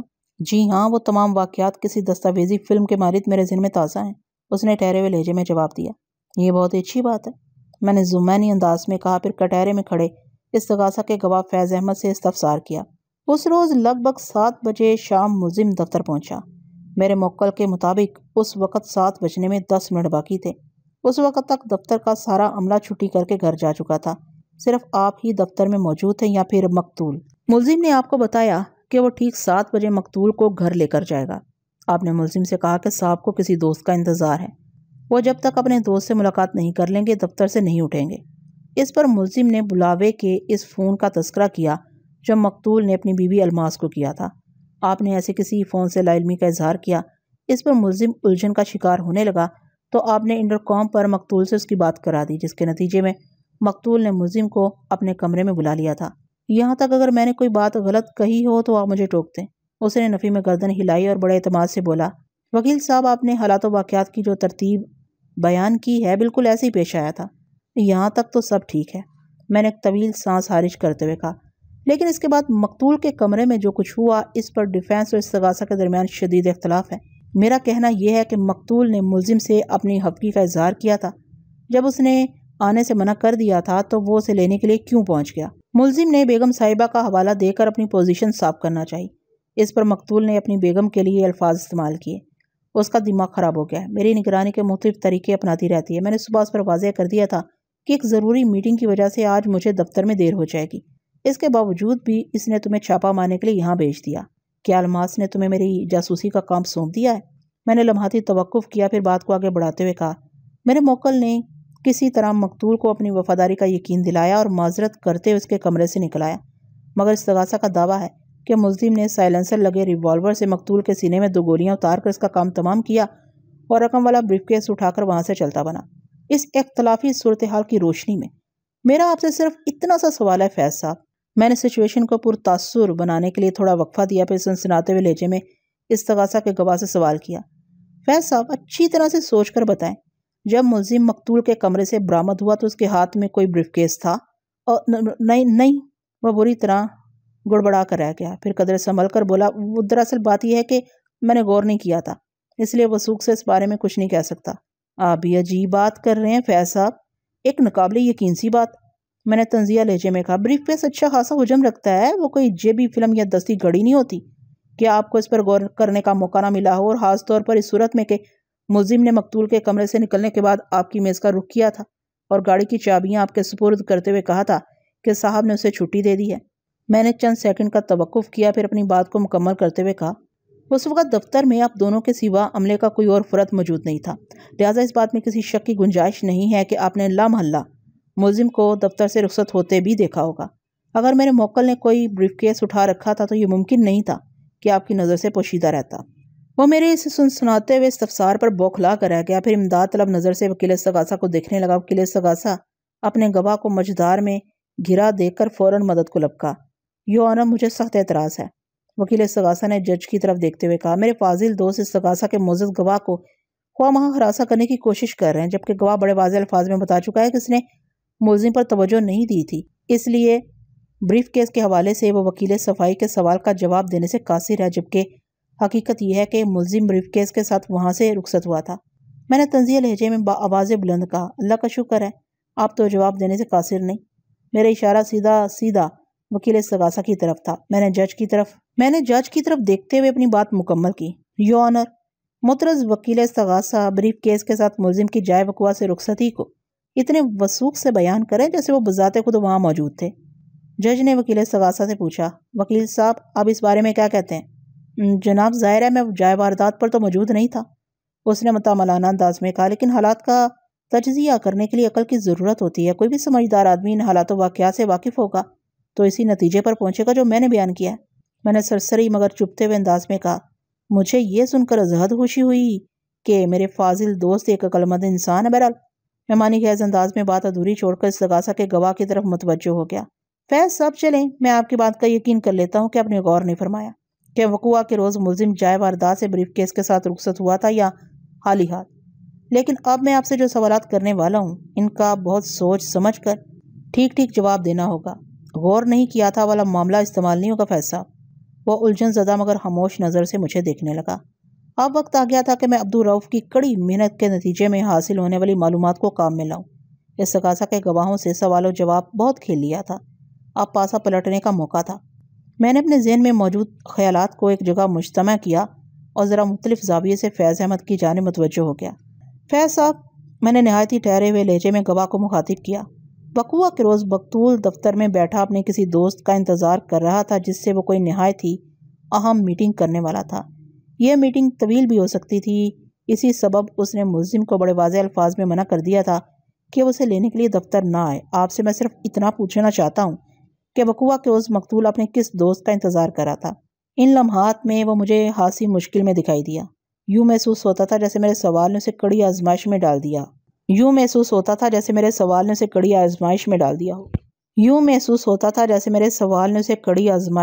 دیا ہو۔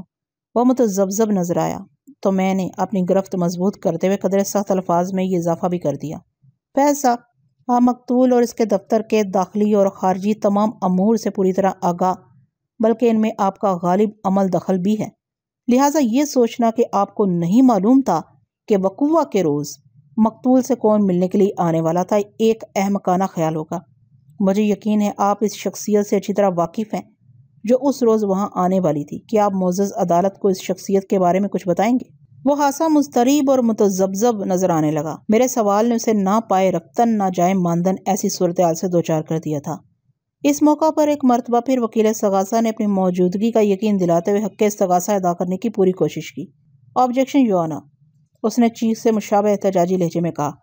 وکیل صفائی غیر متعلقہ موضوعات کو زیر بحث لا کر معزز عدالت کا قیمتی وقت برباد کرنے کی کوشش کر رہے ہیں، انہیں ایسی حرکت سے سختی سے روکا جائے۔ میں نے ترکی بات ترکی کہا۔ جناب اعلیٰ، میں نے ملاقاتی شخصیت کے حوالے سے انتہائی متعلق اور بروقت سوال کیا ہے کیونکہ میں اپنے ذرائع سے اس شخصیت کے بارے میں خاصی معلومات حاصل کر چکا ہوں۔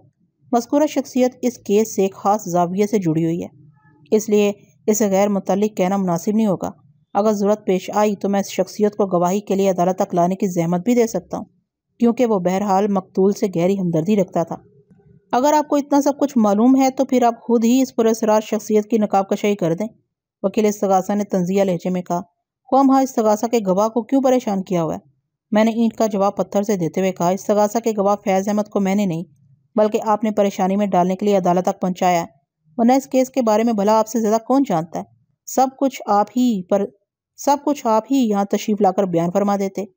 میرے لہجے میں وکیل استغاثہ کے لیے حد درجہ کڑواہٹ بھری ہوئی تھی۔ اسی انداز کو آگے بڑھاتے ہوئے میں نے دو ٹوک الفاظ میں کہا، استغاثہ کا گواہ فیض احمد شہادت کے لیے گواہوں والے کٹہرے میں اگر آن کر کھڑا ہو ہی گیا ہے تو اس سے میرے سوال کا جواب بھی دینا ہوگا، اور میرا خیال ہے مجھے یہ سوال دہرانے کی ضرورت تو نہیں۔ جج نے جب دیکھا کہ میں اور وکیل استغاثہ آپس میں الجھ پڑے ہیں تو اس نے استغاثہ کے گواہ سے مخاطب ہوتے ہوئے تحکمانہ لہجے میں کہا، مسٹر فیض، آپ وکیل صفائی کے سوال کا جواب دیں۔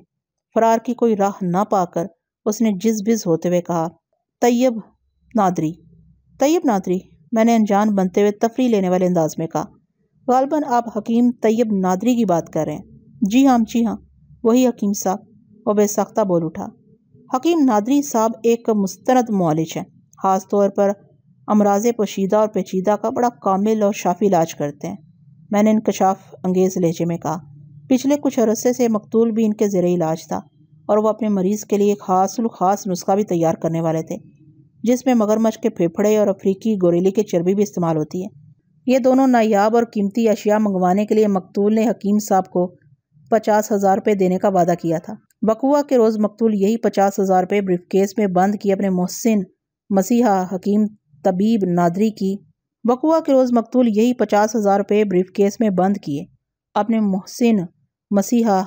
طیب نادری کی آمد کا منتظر تھا کہ نہ رہا بانس اور نہ ہی بج سکی بانسری۔ کسی شکی القلب شخص نے تو مہلک اور بے آواز گولیاں مقتول کے سینے میں اتار کر اسے ہمیشہ کے لیے ٹھنڈا کر دیا اور 50,000 روپے والا بریف کیس لے کر چلتا بنا۔ استغاثہ اس سفاک کارنامے کو میرے موکل سے منسوب کر رہا ہے جبکہ حقیقت اس سے قطعی مختلف ہے۔ خیر، میں نے لمحے بھر کو توقف کیا اور اضافہ کرتے ہوئے گواہ سے پوچھا، آپ تو مجھے صرف اتنا بتائیں کہ میں نے حکیم صاحب اور مقتول کے خفیہ علاج کے بارے میں جو کچھ کہا ہے اس میں کچھ غلط تو نہیں؟ نہیں جناب، اس نے تھوڑے پس و پیش کے بعد بالآخر میری بات کی تصدیق کر دی۔ آپ نے کچھ بھی غلط نہیں کہا۔ مجھے مر کر اپنی قبر میں جانا ہے اس لیے جھوٹ نہیں بولوں گا۔ اشفاق صاحب اس نوعیت کے علاج کے لیے مجبور تھے۔ لگتا ہے آپ نے حکیم صاحب سے ذاتی طور پر ملاقات کر کے یہ ساری معلومات جمع کی ہیں۔ میں نے اس کے مؤخر الذکر جملے پر کوئی توجہ نہ دی اور مقتول کے حوالے سے ایک اور ردا چڑھاتے ہوئے کہا۔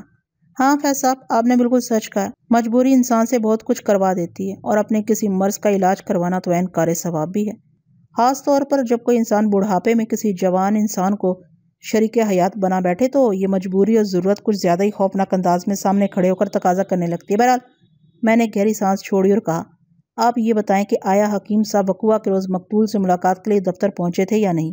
سماجی کارکن عبدالرؤف بہت ہی چلتا پرزا قسم کا آدمی تھا۔ سماجی سرگرمیوں میں ملوث افراد کے سماج کے اندر بہت دور تک تعلقات ہوتے ہیں۔ رؤف نے اپنے ذرائع استعمال کر کے یہ معلوم کر لیا تھا کہ مقتول اور حکیم طیب نادری میں ایک خاص حوالے سے ان دنوں خفیہ ملاقاتیں ہو رہی تھی۔ قبلہ حکیم صاحب پوشیدہ اور پیچیدہ امراض کے علاج میں ید تولا رکھتے تھے۔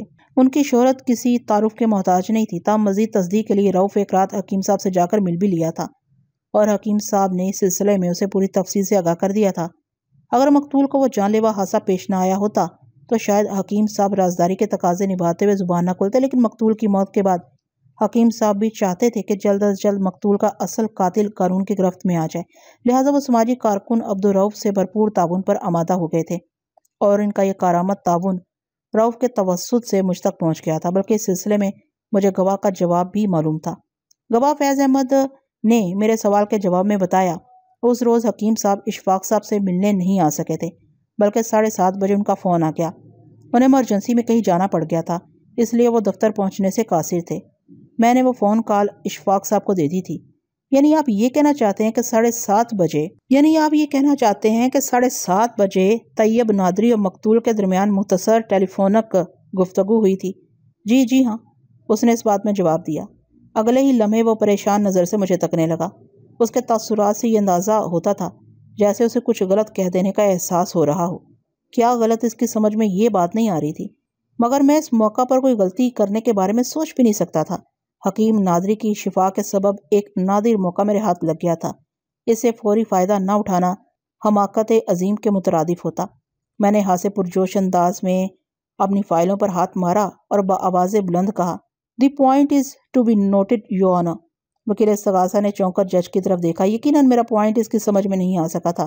جج بھی ایک لمحے کے لیے مجھے متذبذب نظر آیا۔ مجھ سے مخاطب ہوتے ہوئے اس نے کہا، بیگ صاحب، آپ جس پوائنٹ کو عدالت کے ریکارڈ پر لانا چاہتے ہیں ذرا اس کی وضاحت کر دیں۔ میں نے کھنکار کا گلا صاف کیا اور نہایت مستحکم لہجے میں کہا، استغاثہ کی رپورٹ، گواہ فیض احمد کے بیان اور حالات و واقعات کی روشنی میں یہ بات تصدیق شدہ ہے کہ میرا موکل وقوعہ کے روز ٹھیک 7:15 بجے گاڑی کی چابیاں فیض احمد کے حوالے کر کے دفتر سے نکل گیا تھا۔ ابھی استغاثہ کے گواہ فیض احمد نے معزز عدالت کے روبرو اس بات کا اقرار کیا ہے کہ حکیم طیب نادری کی کال 7:30 بجے آئی تھی، اور گواہ نے وہ کال مقتول کی اماں پر اسے تھرو کر دی تھی۔ اس سے یہ ثابت ہوتا ہے کہ 7:30 بجے مقتول نے حکیم صاحب سے مختصراً ٹیلی فونک گفتگو کی تھی۔ گفتگو ٹیلی فونک ہو، سیلولر ہو یا پھر بالمشافہ ہو، اس کے لیے گفتگو کرنے والے کا زندہ ہونا بہت ضروری ہے۔ اس کا مطلب ہے میرے موکل کے جائے واردات سے رخصت ہونے کے 15 منٹ بعد بھی مقتول اپنے دفتر میں زندہ سلامت بیٹھا تھا، لہٰذا میں بڑے زور و شور سے یہ کہنا چاہوں گا کہ میرا موکل بے گناہ ہے۔ اسے ایک سوچی سمجھی اور خطرناک سازش کے تحت اس کیس میں ملوث کیا گیا ہے۔ معزز عدالت سے میری استدعا ہے کہ وہ میرے موکل کو باعزت بری کرے، اس کیس کے اصل مجرم کو قانون کی گرفت میں لانے کے لیے استغاثہ پر زور ڈالے۔ میرے ان سنسنی خیز الفاظ سے سناٹا چھا گیا۔ جج نے میز پر رکھے پین ہولڈر میں سے قلم نکالا اور اپنے سامنے پھیلے ہوئے کاغذات پر کچھ کرنے لگا، گویا وہ point is to be noted کو عملی صورت میں ڈھال رہا تھا۔ چند لمحات تک عدالت کے کمرے میں سکوت کا سا عالم رہا، پھر چیمگوئیاں ہونے لگی، حاضرین عدالت کی سرگوشیاں بڑھنے لگی تو مجبوراً جج کو آرڈر پولیس کا ہتھیار استعمال کرنا پڑا۔ اگلے ہی لمحے ماحول میں ایک گھمبیر خاموشی سرایت کر گئی۔ جج نے نگاہ اٹھا کر دیوار گیر کلاک کی طرف دیکھا، پھر مجھ سے مخاطب ہوتے ہوئے بولا، بیگ صاحب، عدالت کا مقررہ وقت ختم ہونے میں صرف 15 منٹ باقی ہیں۔ آپ استغاثہ کے گواہ مسٹر فیض احمد سے کچھ اور پوچھنا پسند کریں گے؟ بس ایک آخری انکشاف جناب عالی، میں نے گہری سنجیدگی سے کہا۔ میں گواہ سے 1-2 سوال کر کے اسے فارغ کر دوں گا، اور مجھے یقین ہے گواہ کے جواب بڑے انکشاف انگیز ہوں گے۔ جج نے سر کو اس باتی جنبش دیتے ہوئے مجھے اجازت مرحمت فرما دی۔ بیگ صاحب پلیز پروسیڈ، میں نے وٹنس باکس میں کھڑے استغاثہ کے گواہ فیض احمد سے پوچھا۔ فیض صاحب، استغاثہ کی رپورٹ میں اس بات کا ذکر ہے کہ وقوعہ کے روز جب ملزم 7:15 بجے دفتر سے رخصت ہو گیا تو آپ کو کسی کام کی غرض سے مقتول کے کمرے میں جانے کی ضرورت پیش آ گئی تھی، اور اسی وقت آپ کو پتہ چلا کہ آپ کا باس دار فانی سے رخصت ہو چکا ہے۔ میں نے لمحاتی وقفہ کیا، پھر بات کو آگے بڑھاتے ہوئے کہا، آپ کے مطابق 7:30 بجے حکیم صاحب اور مقتول کے درمیان ٹیلی فونک رابطہ ہوا۔ یقیناً آپ کو 7:30 بجے کے بعد ہی مقتول کے کمرے میں جانے کی ضرورت پیش آئی ہوگی۔ کیا آپ بھری عدالت کو بتائیں گے کہ آپ حکیم صاحب کے فون کے کتنی دیر بعد مقتول کے کمرے میں گئے تھے اور کون سی ضرورت آپ کو اندر لے گئی تھی؟ آپ کے پہلے سوال کا جواب تو یہ ہے کہ حکیم صاحب کے فون کے فوراً بعد ہی مجھے مقتول کے کمرے میں جانے کا اتفاق ہوا تھا، استغاثہ کے گواہ نے ٹھہرے ہوئے لہجے میں جواب دیا۔ دوسرے سوال کے جواب میں یہ کہوں گا کہ کوریئر کمپنی کے ایک نمائندے نے مجھے کمرے میں جا کر اشفاق صاحب کی خبر لینے کو کہا تھا۔ Courier company? میں نے عجیب سے لہجے میں دہرایا۔ یہ کوریئر والے اس کیس میں کہاں سے ٹپک پڑے فیض صاحب؟ میرے سوال کا جواب دیتے ہوئے فیض احمد نے ٹھہرے ہوئے انداز میں بتایا کہ جیسے ہی حکیم صاحب کی کال ختم ہوئی، ہائی ویلوسٹی کوریئر کمپنی کا ایک نمائندہ ایک بڑا سا پیکٹ لے کر وہاں پہنچ گیا۔ اس نے فیض احمد کو بتایا کہ وہ مقتول کے لیے ایک پیکٹ لے کر آیا ہے۔ فیض نے کہا کہ وہ پیکٹ ریسیو کر لیتا ہے، لیکن کوریئر کمپنی کا نمائندہ اس بات پر مصر رہا کہ وہ پیکٹ نہایت ہی قیمتی اور اہم ہے۔ وہ یہ پیکٹ اسی شخص کے حوالے کرے گا جس کے نام سے آیا ہے۔ اگر اشفاق صاحب اس وقت دفتر میں موجود نہیں ہے تو کوئی بات نہیں، وہ کل آ جائے گا۔ فیض احمد شش و پنج میں پڑ گیا۔ مقتول اس وقت دفتر میں موجود تھا، بلکہ اب تو وہ اٹھنے ہی والا تھا۔ لمحاتی سوچ بچار کے بعد اس نے کوریئر کمپنی کے نمائندے کو مقتول کے کمرے میں بھیج دیا۔ تھوڑی دیر کے بعد وہ واپس آیا اور فیض کو بتایا کہ وہ جس اشفاق علی کے لیے پیکٹ لے کر آیا تھا وہ تو اپنی کرسی پر مردہ پڑا ہوا ہے۔ یہ سنتے ہی فیض احمد کے ہاتھ پاؤں پھول گئے۔ وہ اضطراری انداز میں دوڑتے ہوئے مقتول کے کمرے میں گھس گیا۔ کوریئر کمپنی کے نمائندے نے غلط نہیں کہا تھا، اس کا باس واقعی اسے داغے مفارقت دے گیا تھا۔ چند لمحات تک تو اس کی سمجھ میں ہی نہیں آیا کہ کیا کرے۔ جب ذرا حواس بحال ہوئے تو اس کے ذہن میں یہ خیال ابھرا کہ اسے فوری طور پر بیگم صاحبہ کو اس واقعے کی اطلاع دینا چاہیے۔ چنانچہ اس نے بنگلے پر فون کر کے مقتول کی بیوہ الماس کو اس ہندوناک صورتحال سے آگاہ کر دیا۔ تھوڑی دیر بعد بوڑھے مقتول کی جوان بیوہ وہاں پہنچ گئی۔ اس کے بعد بیگم الماس کے ایما پر فیض احمد نے تھانے کا نمبر ملا کر پولیس کو اس واردات کی اطلاع دے دی۔ فیض احمد کا طویل جواب اختتام پذیر ہوا تو میں نے چپتے ہوئے لہجے میں دریافت کیا، آپ کوریئر کمپنی کے اس نمائندے کا حلیہ بیان کر سکتے ہیں نا؟ وہ ایک دبلا پتلا دراز قامت نوجوان لڑکا تھا۔ وہ کچھ سوچتے ہوئے بولا۔ اس نے لباس کے اوپر پیراشوٹ کی جیکٹ پہن رکھی تھی، آنکھوں پر سیاہ سن گلاسز اور ہاتھوں پر دستانے تھے۔ اس کے گیٹ اپ سے اندازہ ہوتا تھا کہ وہ کسی بائک پر سوار ہو کر وہاں پہنچا تھا۔ مارکیٹنگ سے متعلق اور آؤٹ ڈور کے فرائض انجام دینے والے وہ افراد جو سارا دن بائک کی پشت پر سوار رہتے ہیں، انہیں اپنی نقص درست رکھنے کے لیے اس قسم کی جیکٹ، گلوز اور گلاسز استعمال کرنا پڑتے ہیں۔ میں نے اس بات میں سر ہلاتے ہوئے گواہ سے پوچھا، فیض صاحب جب آپ مقتول کے کمرے سے باہر نکلے تو کیا کوریئر کمپنی کا وہ دراز قامت نمائندہ دفتر میں موجود تھا؟ وہ مجھے کہیں دکھائی نہیں دیا، وہ عام سے لہجے میں بولا۔ پتہ نہیں وہ کس وقت دفتر سے نکل گیا تھا۔ میں نے عدالت میں موجود انکوائری آفیسر کی طرف دیکھ کر طنزیہ لہجے میں کہا، آئیو صاحب آپ تو ہاں مہا اتنے عرصے سے میرے بیچارے بے گناہ موکل کو رگڑا دے رہے ہیں۔ سن لیں آپ کا معزز گواہ کیسے کیسے انگشتے بدنداں انکشاف کر رہا ہے۔ وقوعہ کے روز کسی ہائی ویلوسٹی کوریئر کمپنی کا ایک جیمز بانڈ ٹائپ نمائندہ بھی جائے وقوعہ پر پہنچا تھا۔ کچھ غور فرمایا آپ نے اس سلسلے میں؟ تفتیشی آفیسر کی حیرت میں ڈوبی ہوئی آواز عدالت کے کمرے میں ابھری۔ یہ تو ایک نئی صورتحال سامنے آ رہی ہے۔ صورتحال نئی نہیں آئیو صاحب، میں نے زہریلے لہجے میں کہا، بس ذرا تاخیر سے سامنے لائی جا رہی ہے۔ اس وجہ سے استغاثہ کی رپورٹ میں اس کوریئر کمپنی اور اس کے پیکٹ بردار نمائندے کا دور دور تک کوئی ذکر سننے کو نہیں ملتا۔ خیر اس کو کہتے ہیں دیر آئے درست آئے۔ جج نے بڑی بے چینی سے پہلو بدلا اور اضطراری لہجے میں استغاثہ کے گواہ سے پوچھا، مسٹر فیض آپ نے پولیس کو اس بارے میں پہلے کیوں نہیں بتایا تھا؟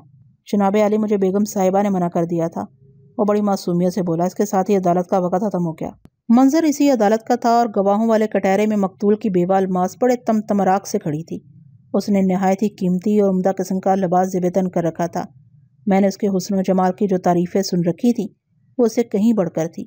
الماس نے سچ بولنے کا حلف اٹھایا اور اپنا مختصر سا مگر انتہائی جذباتی بیان ریکارڈ کروا دیا۔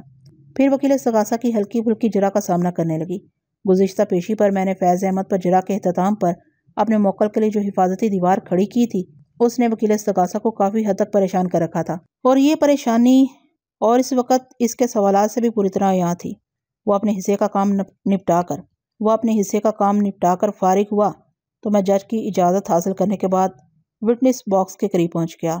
آج میں دل میں یہ سوچ کر عدالت میں داخل ہوا تھا کہ الماس پر جرح کے دوران میں اس کیس کا پاسا پلٹ کر رکھ دوں گا۔ مقتول ضعیف کی جوان بیوہ دلکشی اور دلربائی میں اپنا ثانی نہیں رکھتی تھی۔ میں چند لمحات تک بڑی محبیت سے اس کی آنکھوں میں جھانکتا رہا۔ پھر واپس آ گیا اور کھنکار کے گلا صاف کرتے ہوئے جرا کا آغاز کر دیا۔ بیگم اشفاق، میں نے شروع ہی سے اسے کڑے ہاتھوں لیا۔ کیا یہ سچ ہے کہ مقتول سے شادی سے پہلے آپ فضائی میزبانی فرمایا کرتی تھی؟ عبدالرؤف نے جہاں دیگر معلومات مجھے مہیا کی تھی، وہیں مقتول کی خوبصورت بیوہ الماس کے بارے میں بھی بہت کچھ بتایا تھا۔ وہ میرے اس غیر متوقع اور اچانک سوال پر تھوڑا جز بز ہو کر رہ گئی۔ تم سوال کا جواب دینا بھی لازم تھا، اس لیے معتدل لہجے میں بولی، جی ہاں یہ سچ ہے، میں ایک معروف ایئر لائن میں ایئر ہوسٹس ہوا کرتی تھی۔ اشفاق کا اکثر و بیشتر ملک سے باہر آنا جانا ہوتا تھا۔ ہمارے درمیان پہلے دوستی ہوئی، لیکن جلد ہی ہمیں یہ احساس ہو گیا کہ ہم ایک دوسرے سے محبت کرنے لگے ہیں۔ اگرچہ ہماری عمروں میں بہت زیادہ تفاوت تھا، لیکن جب اشفاق نے مجھے شادی کی پیشکش کی تو میں انکار نہ کر سکی۔ میری محبت نے مجھے مجبور کر دیا۔ وہ لمحے بھر کو متوقف ہوئی، پھر اضافہ کرتے ہوئے کہا، یہ تو آپ نے سنا ہی ہوگا کہ محبت پر کسی کا زور نہیں چلتا۔ اس کے الفاظ کا کھوکھلا پن پوری طرح عیاں تھا۔ وہ اداکاری کے ذریعے صورتحال کو قابو میں رکھنے کی کوشش کر رہی تھی۔ میں نے اس کا بیان توجہ سے سماعت کیا اور اس کے خاموش ہونے پر کہا، ہاں میں نے یہ سن رکھا ہے کہ محبت پر کسی کا زور نہیں چلتا، البتہ یہ جب چاہے اور جس پر چاہے زور چلا سکتی ہے۔ میرا خیال ہے کہ آپ کے معاملے میں کچھ ایسا ہی ہوا ہے۔ اور میرے طنز کی گہرائی تک پتہ نہیں پہنچی یا نہیں پہنچی، البتہ ایک خاص قسم کی جذباتی کیفیت میں وہ غیر ارادی طور پر اپنا زیریں ہونٹ کاٹنے لگی۔ میں نے جرا کے سلسلے کو آگے بڑھاتے ہوئے پوچھا، الماس صاحبہ، مقتول ANA نامی جو ٹریڈنگ کمپنی چلاتا تھا، کیا اس میں آپ کا بھی کچھ حصہ ہے؟ جی ہاں، میں اس بزنس میں 49% کی پارٹنر ہوں، اس نے جواب دیا۔ ANI دراصل اشفاق اینڈ الماس کا مخفف ہے۔ یہ ٹریڈنگ کمپنی اشفاق نے شادی کے بعد میری محبت میں قائم کی تھی اور مجھے اس میں برابر کا شریک رکھا تھا۔ اس سے پہلے وہ ایک اور بزنس کرتے تھے، بلکہ اب بھی وہ بزنس چل رہا ہے۔ دونوں بزنس کا سٹاف بھی مشترکہ ہے۔ آپ کی باتوں سے اندازہ ہوتا ہے مقتول آپ سے بے پناہ محبت کرتا تھا۔ اس میں کوئی شک نہیں، وہ بڑے خفیف انداز میں اپنی زلفوں سے کھیلتے ہوئے بولی۔ یہ معاملہ دو طرفہ تھا۔ میں نے پوچھا، وقوعہ سے لگ بھگ 3 ماہ قبل ڈاکٹر خاور نامی ایک شخص آپ کے بنگلے میں آ کر مہمان ہوا تھا، کیا وہ اب تک وہیں رہائش پذیر ہے؟ جی ہاں، ڈاکٹر خاور ابھی تک میرے بنگلے میں رہ رہا ہے، وہ بڑی بہادری سے بولی، پھر وضاحت ضروری سمجھتے ہوئے کہا، ڈاکٹر خاور دراصل اشفاق ایک مرحوم دوست داؤد کا چھوٹا بھائی ہے۔ ان لوگوں کی فیملی سکھر میں آباد ہے۔ ایک روز اشفاق نے مجھ سے پوچھا کہ خاور کراچی میں آ کر جاب کرنا چاہتا ہے، کیا ہم اسے اپنے بنگلے میں رکھ لیں؟ اشفاق کی زبانی میں خاور کی فیملی ان کی حالات سے بخوبی آگاہ ہو چکی تھی۔ کسی زمانے میں داؤد نے اشفاق پر کوئی بڑا احسان کیا تھا۔ اشفاق نے ہمیشہ اس احسان کو یاد رکھا اور گاہے بگاہے اس کا تذکرہ بھی کرتا رہتا تھا۔ مجھے یہ بھی معلوم تھا کہ آج کل ان کے مالی حالات گڑبڑ ہیں۔ کسی زمانے میں سکھر میں ان کے ٹھاٹ پاٹ ہوا کرتے تھے۔ سیاست کی مزوراندی نے وہ ساری شان و شوکت ختم کر دی تھی۔ اس وقت اس فیملی کو واقعی اشفاق کی مدد کی ضرورت تھی، چنانچہ میں نے اشفاق کے استفسار کے جواب میں کہہ دیا کہ ہم اس وسیع اور اس بنگلے میں صرف 2 ہی افراد تو رہتے ہیں، بلکہ بلائی منزل تو بالکل خالی پڑی رہتی ہے۔ تم خاور کو کراچی بلا لو، کسی اچھے اسپتال میں سیٹ بھی کروا دو۔ اس وقت ان لوگوں کو تمہاری مدد کی ضرورت ہے۔ ڈاکٹر خاور ہمارے بنگلے کی بلائی منزل پر رہ لے گا۔ چنانچہ وہ سکھر سے یہاں منتقل ہو گیا۔ اور اب تک یہیں منتقل ہے؟ میں نے بے خیالی کے انداز میں کہا۔ الماس نے کٹہرے میں کھڑے کھڑے ایک پاؤں کا بوجھ دوسرے پاؤں پر منتقل کیا، تام میرے اس مختصر سے تبصرے پر کچھ کہنا ضروری نہ سمجھا اور خاموش نظر سے مجھے دیکھتی رہی۔ میں نے اپنے کام کو آگے بڑھاتے ہوئے سوال کیا۔ اب میں نے سوالات کے زاویے کو خاصا ترچھا کر لیا تھا اور یہ موقع کی ضرورت بھی تھی۔ بیگم اشفاق، آپ کی میرے موکل سے کیا دشمنی ہے؟ میں اس جھوٹے آدمی سے کیوں دشمنی کروں گی؟ وہ تڑک کر بولی، اس کا مطلب ہے آپ کی سے دوستی ہے؟ میں نے اس کی آنکھوں میں دیکھتے ہوئے سوال کیا۔ وہ بفرے ہوئے انداز میں بولی، اب کیسی باتیں کریں وکیل صاحب، کیا یہ شخص اس قابل ہے کہ میں اسے دوستی یا دشمنی رکھوں گی؟ وہ ایک دم غصے میں آ گئی تھی۔ میں نے ٹھہرے ہوئے انداز میں کہا، میں یہ بات اس لیے کر رہا ہوں کہ آپ کی نشاندہی بلکہ ایما پر پولیس میرے موکل کی تلاش میں نکلی تھی۔ جو حالات و واقعات اس وقت درپیش تھے، میں نے انہی کی روشنی میں پولیس کو گائیڈ کرنے کی کوشش کی تھی۔ وہ برہمی سے بولی، میری جگہ کوئی اور بھی ہوتا تو اس سچویشن میں یہی کرتا۔ سچویشن؟ حالات و واقعات؟ میں نے بڑبڑانے والے انداز میں زیر لب دہرایا، پھر روئے سوہن استغاثہ کی معزز گواہ مقتول کی بیوہ الماس کی طرف پھیرتے ہوئے کہا، بیگم اشفاق، وقوعہ کے روز آپ نے دوپہر کے بعد فون کر کے دفتر سے ملزم کو گاڑی سمیت بنگلے پر بلا لیا تھا، کیا آپ کو اسے کوئی ضروری کام پڑ گیا تھا؟ جی ہاں، ڈاکٹر خاور کو اس روز گاڑی کی اشد ضرورت پیش آ گئی تھی، اس نے جواب دیا۔ میری اپنی گاڑی مکمل چیک اپ اور سروس کے لیے گراج گئی ہوئی تھی، اس لیے میں نے اشفاق کو فون کر کے اس کی گاڑی اور ڈرائیور کو بلا لیا تھا۔ آپ کے استعمال میں کون سی گاڑی ہے؟ میں اپنی گاڑی ہی استعمال کرتی ہوں۔ میں گاڑی کا میک پوچھ رہا تھا۔ ٹویوٹا کرولا۔ اور مقتول کی گاڑی کا میک؟ سنی، اس نے مختصر سا جواب دیا۔ میں نے پوچھا کہ آپ کو یہ بات معلوم تھی کہ دفتر سے روانہ کرتے وقت مقتول نے ملزم کو ہدایت کر دی تھی کہ وہ شام میں اسے لینے نہ آئے؟ اس کی کسی دوست سے اہم میٹنگ تھی جس میں طاہر ہو جانا لازمی بات تھی۔ مقتول نے کہا تھا وہ خود ہی کسی طرح واپس آ جائے گا۔ نہیں، میرے علم میں ایسی کوئی بات نہیں تھی، وہ نفی میں سر ہلاتے ہوئے بولی۔ لیکن اپنی موت سے چند منٹ قبل مقتول نے ملزم سے یہ کہا تھا۔ وہ صبح بنگلے سے نکلتے وقت اپنی اس میٹنگ کے بارے میں آپ کو بتا چکا تھا۔ میں نے ایک لفظ پر زور دیتے ہوئے کہا، اور یہ اندیشہ بھی ظاہر کیا تھا کہ اسے واپسی میں دیر ہو جائے گی۔ وہ میری آنکھوں میں دیکھتے ہوئے بولی، اشفاق نے مجھ سے ایسی کوئی بات نہیں کہی تھی۔ شام میں جبکہ ملزم ڈاکٹر ہاور کے ساتھ گھر سے باہر گیا ہوا تھا تو اشفاق کا فون آ گیا اور اس نے مجھ سے کہا کہ اگر ملزم 7 بجے سے پہلے واپس آ جائے تو میں اسے دفتر بھیج دوں۔ وہ لمحے بھر کو رکی، پھر اضافہ کرتے ہوئے کہا، جہاں تک اشفاق کہ اس کی موت سے قبل کسی بیان کی بات ہے تو میں اس سلسلے میں یہی کہوں گی کہ یہ ملزم کے ذہن کی اختراع ہے۔ اس بات کو ثابت نہیں کیا جا سکتا کہ اشفاق نے ملزم سے ایسا کچھ کہا تھا۔ یہ شخص دروغ گوئی بھی تو کر سکتا ہے۔ بات ختم کرتے ہی اس نے ایکیوزڈ باکس میں کھڑے ملزم کی جانب اشارہ کیا۔ میں نے قدرے بلند آواز میں کہا، اس بات کو یقیناً ثابت کیا جا سکتا ہے۔ الماس نے ہراساں نظر سے میری طرف دیکھا۔ میں نے پورے اعتماد لہجے میں اپنی بات آگے بڑھایا۔ اگر یہ حقیقت بند کمرے میں ہونے والے مقتول اور ملزم کی گفتگو تک محدود ہوتی تو دوسری بات تھی۔ آپ یہ کہہ کر جان چھڑا سکتے تھے کہ ملزم اول درجے کا جھوٹا اور مقتول سے تصدیق ممکن نہیں، لیکن میں نے ڈرامائی انداز میں توقف کیا، پھر سلسلہ کلام کو جاری رکھتے ہوئے کہا، لیکن 2 گواہ ایسے بھی موجود ہیں جو اس بات کی شہادت دے سکتے ہیں۔ ایک استغاثہ کا گواہ فیض احمد جو وقوع کے روز دیگر اسٹاف کے چھٹی کر جانے کے باوجود بھی دفتر میں موجود تھا، اور اس لیے موجود تھا کہ اس روز مقتول کو دیر تک دفتر میں بیٹھنا تھا۔ مقتول کی اپنے ایک طبیب دوست حکیم طیب نادری سے خصوصی معاملات پر ایک اہم میٹنگ تھی۔ جب ملزم کم و بیش 10 منٹ کم 7 پر مقتول کو لینے دفتر پہنچا تھا تو فیض احمد نے اسے کہا تھا کہ وہ مقتول کو لینے کیوں آ گیا۔ مقتول نے دراصل فیض احمد کو بھی بتا رکھا تھا کہ ملزم اسے لینے نہیں آئے گا۔ فیض احمد نے حیرت بھرے استفسار پر ملزم کے فون کے حوالے سے وضاحت کرنا چاہی کہ مقتول نے اپنی بیگم کو فون کر کے 7 بجے دفتر پہنچنے کو کہا ہے، تو فیض احمد نے ایسے کسی فون کی تصدیق نہیں کی۔ میں نے سانس لینے کی غرض سے لمحاتی توقف کیا، پھر بات کو آگے بڑھاتے ہوئے کہا، دوسرا گواہ اس معاشرے کا ایک معزز شخص مقتول کا معالج خصوصی حکیم طیب نادری ہے۔ اس مسئلے پر میری حکیم صاحب سے تفصیلی بات ہو چکی ہے۔ یہ جملہ میں نے دانستہ اپنی بات کو زیادہ مؤثر بنانے کے لیے شامل کیا تھا، ورنہ حکیم صاحب سے میری نہیں بلکہ سماجی کارکن عبدالرؤف کی ملاقات ہوئی تھی۔ اگر عدالت گواہی کی ضرورت محسوس کرے گی تو میں حکیم صاحب کو یہاں لانے کا بندوبست کر دوں گا۔ وہ بیان دیں گے کہ وقوع کے روز ان کی مقتول سے کسی قسم کی ملاقات طے تھی، اور یہ بھی واضح کریں گے کہ اس روز مقتول کو حکیم صاحب کے ساتھ ہی دفتر سے اٹھ کر گھر جانا تھا، مگر کسی ہنگامی صورتحال کے باعث وہ ملاقات نہ ہو سکی۔ ان حقائق کی روشنی میں یہ ممکن نہیں رہتا کہ مقتول آپ کو فون کر کے ڈرائیور کو 7 بجے دفتر بھیجنے کی بات کرے۔ کیا سلسلے میں آپ کوئی وضاحت کرنا پسند فرمائیں گی؟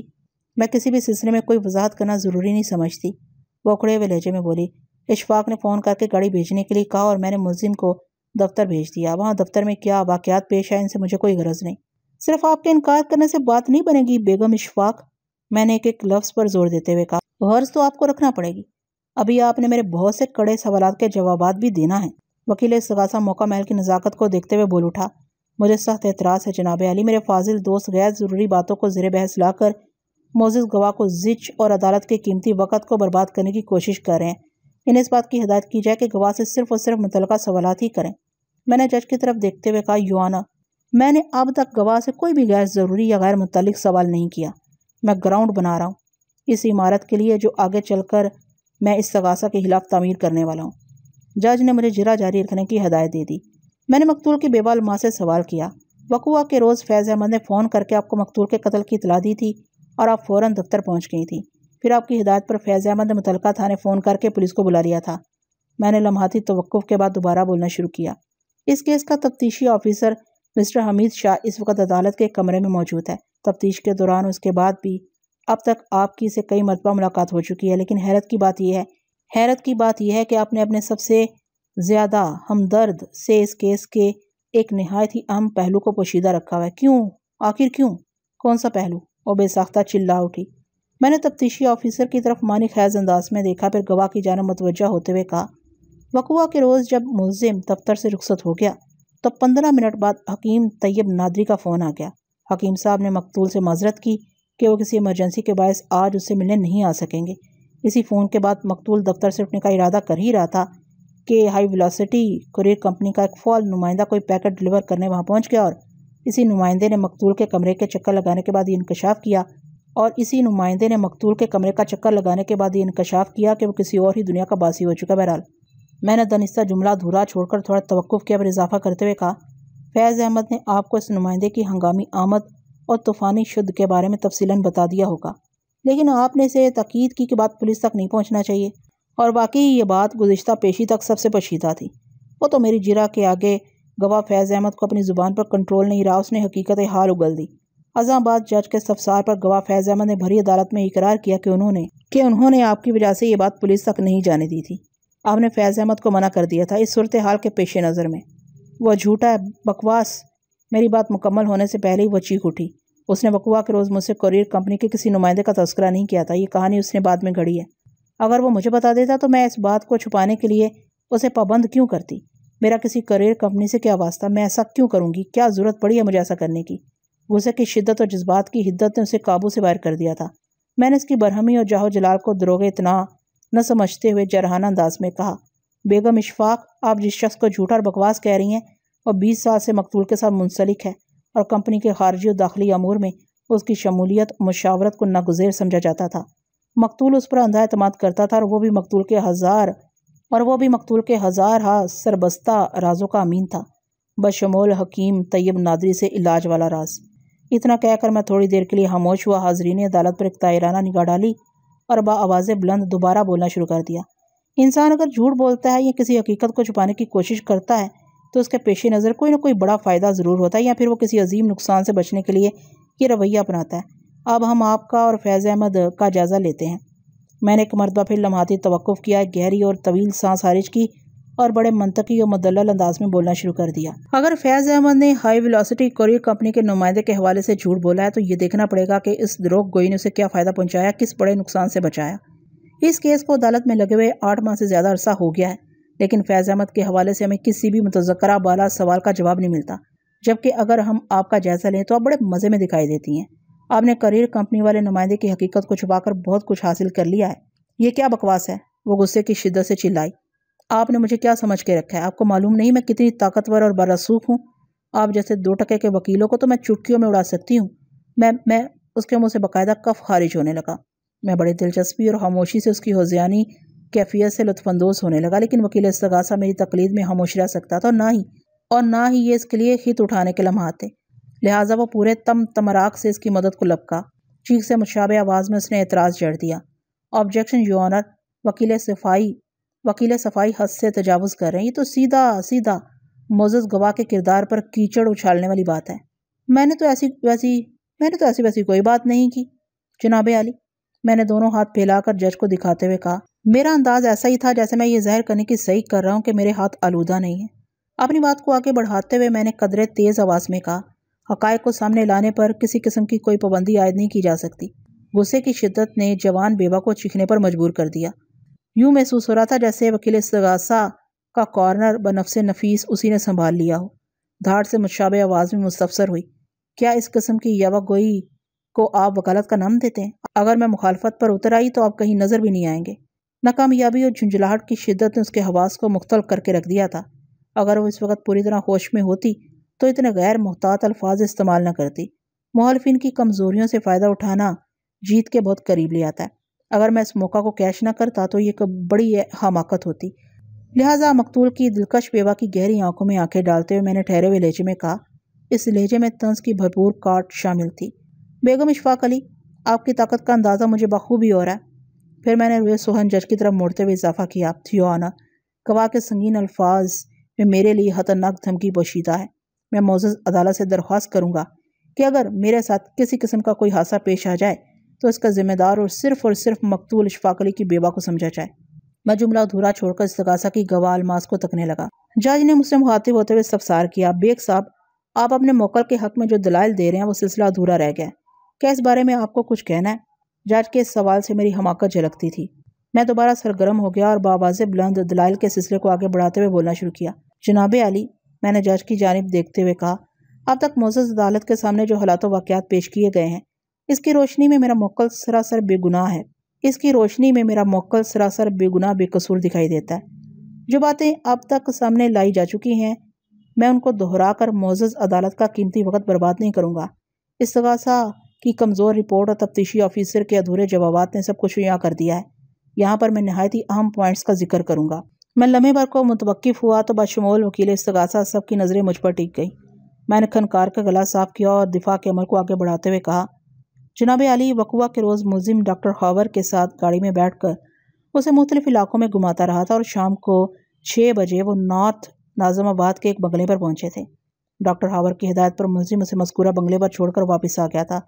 ملزم کی نشاندہی اور میری تحقیق کے مطابق مذکورہ بنگلے میں باقاعدہ کوئی فیملی آباد نہیں، بلکہ عمران علی نامی ایک نوجوان اکیلا رہتا ہے جو کسی کوریئر کمپنی میں ملازم ہے۔ ہائی ویلاسٹی کوریئر کمپنی نہیں، ہائی ویلاسٹی ایک فرضی نام تھا۔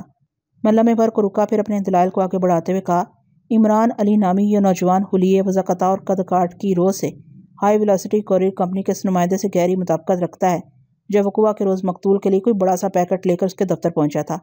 میں تفتیشی آفیسر کو دعوت دوں گا کہ وہ ڈاکٹر ہاور اور عمران علی کے درمیان استوار دوستانہ روابط کی حقیقت جاننے کی کوشش کرے۔ انشاءاللہ اس سے اچھے نتائج برآمد ہوں گے۔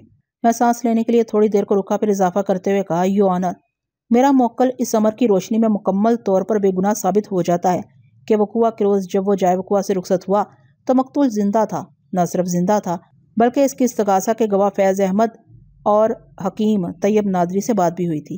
حالات و واقعات کے مطابق ملزم 7:15 بجے جائے واردات سے رخصت ہو گیا تھا۔ حکیم صاحب نے 7:30 بجے فون کر کے مقتول کو بتایا کہ وہ ملاقات کے لیے نہیں آ سکے گا۔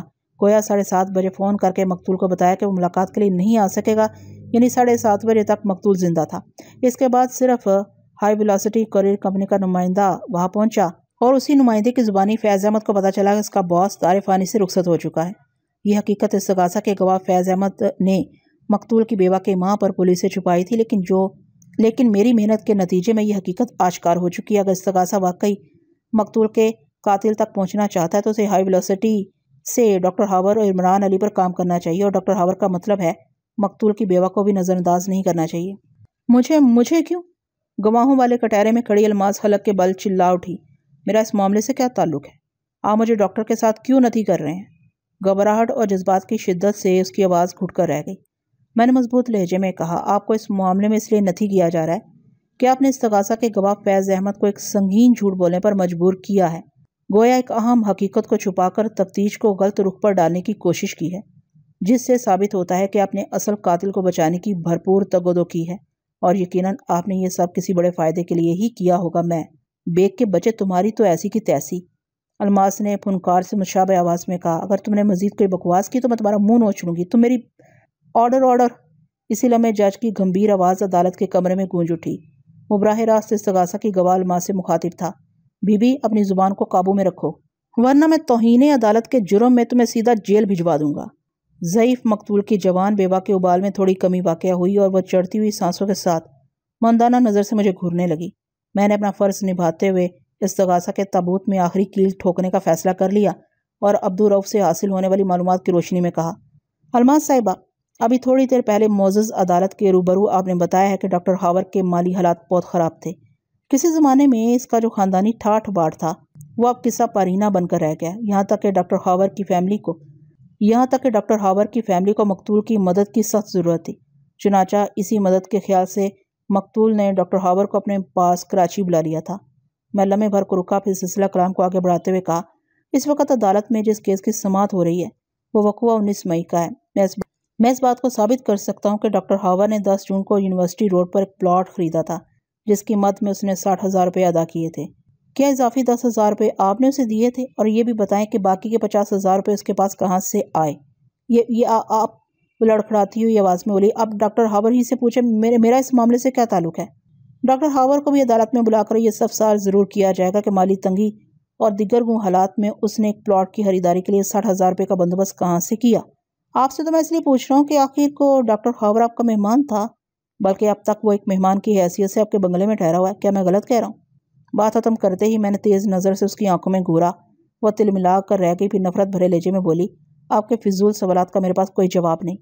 اس کا یہ رویہ ظاہر کرتا تھا کہ وہ دانستہ حقیقت سے آنکھیں چرا رہی ہے۔ عدالت نے الماس کے اس عمل کو خاص طور پر نوٹ کیا۔ وہ دوبارہ اس کی طرف متوجہ ہو گیا۔ میں نے چپتے ہوئے انداز میں اسے مخاطب کرتے ہوئے پوچھا، بیگم اشفاق، آپ کے شوہر کو 19 مئی کی شام کو قتل کیا گیا۔ کیا آپ معزز عدالت کو بتائیں گی کہ آپ نے عدت کی مدت کب پوری کی؟ میں نے بیہودہ رسموں کو نہیں مانتی، وہ جھنجھلاہٹ آمیز لہجے میں بولی۔ عدالت میں چمگوئیوں کا شور بلند ہوا۔ استغاثہ کی گواہ نے انتہائی غلط حرکت کی تھی۔ عدت کے حوالے سے اس نے جن الفاظ کا استعمال کیا، اس نے حاضرین عدالت میں ایک کھلبلی سی مچا دی۔ ہر طرف سے مخالفانہ آوازیں بلند ہونے لگیں۔ جج نے اپنی مخصوص آواز کے بل بوتے پر وہاں موجود افراد کو خاموش کرا دیا، تاہم لوگوں کے چہرے تمتمائے ہوئے تھے اور ہر آنکھ سے اشتعال جھلکتا تھا۔ عدالت کا وقت ختم ہونے میں چند منٹ باقی تھے، مگر جج نے لوگوں کے مشتعل جذبات کے پیش نظر عدالت برخاست کرنے کا اعلان کر دیا۔ آئندہ پیشی پر عدالت نے میرے موکل کو باعزت بری کر دیا۔ میں نے گزشتہ عدالتی کارروائی میں جو دھماکہ خیز انکشافات کیے تھے، ان کی روشنی میں جج نے ڈاکٹر خاور، عمران علی اور الماس کو شامل تفتیش کر کے پولیس کو جلد از جلد نیا چالان پیش کرنے کی تاکید کر دی۔ اس نئے چالان کے نتیجے میں جو حقائق سامنے آئے ہوں گے، ان کی تفصیل میں جانے کی ضرورت نہیں۔ مجھے یقین ہے آپ اس معاملے کی تہہ تک پہنچ گئے ہوں گے۔ جاتے جاتے اتنا ضرور کہوں گا، نوجوان اور حسین و جمیل بیویوں کے بوڑھے شوہروں کو اپنے ماحول پر گہری نگاہ رکھنی چاہیے، خاص طور پر اگر وہ کسی نامحرم جوان مرد کو اپنے یہاں مقیم کرنے کے بارے میں سوچ رہے ہوں تو اس سوچ سے پہلے 1000 بار سوچ لینا چاہیے، ورنہ پھر ایسے ہی نتائج برآمد ہوتے ہیں جیسا کہ اس کیس میں دیکھنے کو ملا۔ انسانی جبلت بڑی خطرناک شے ہے، فطرت کے تقاضے ہر حال میں پورے ہو کر رہتے ہیں۔ آتش بدن کی مزدوری اور سرکشی سے انکار ممکن نہیں۔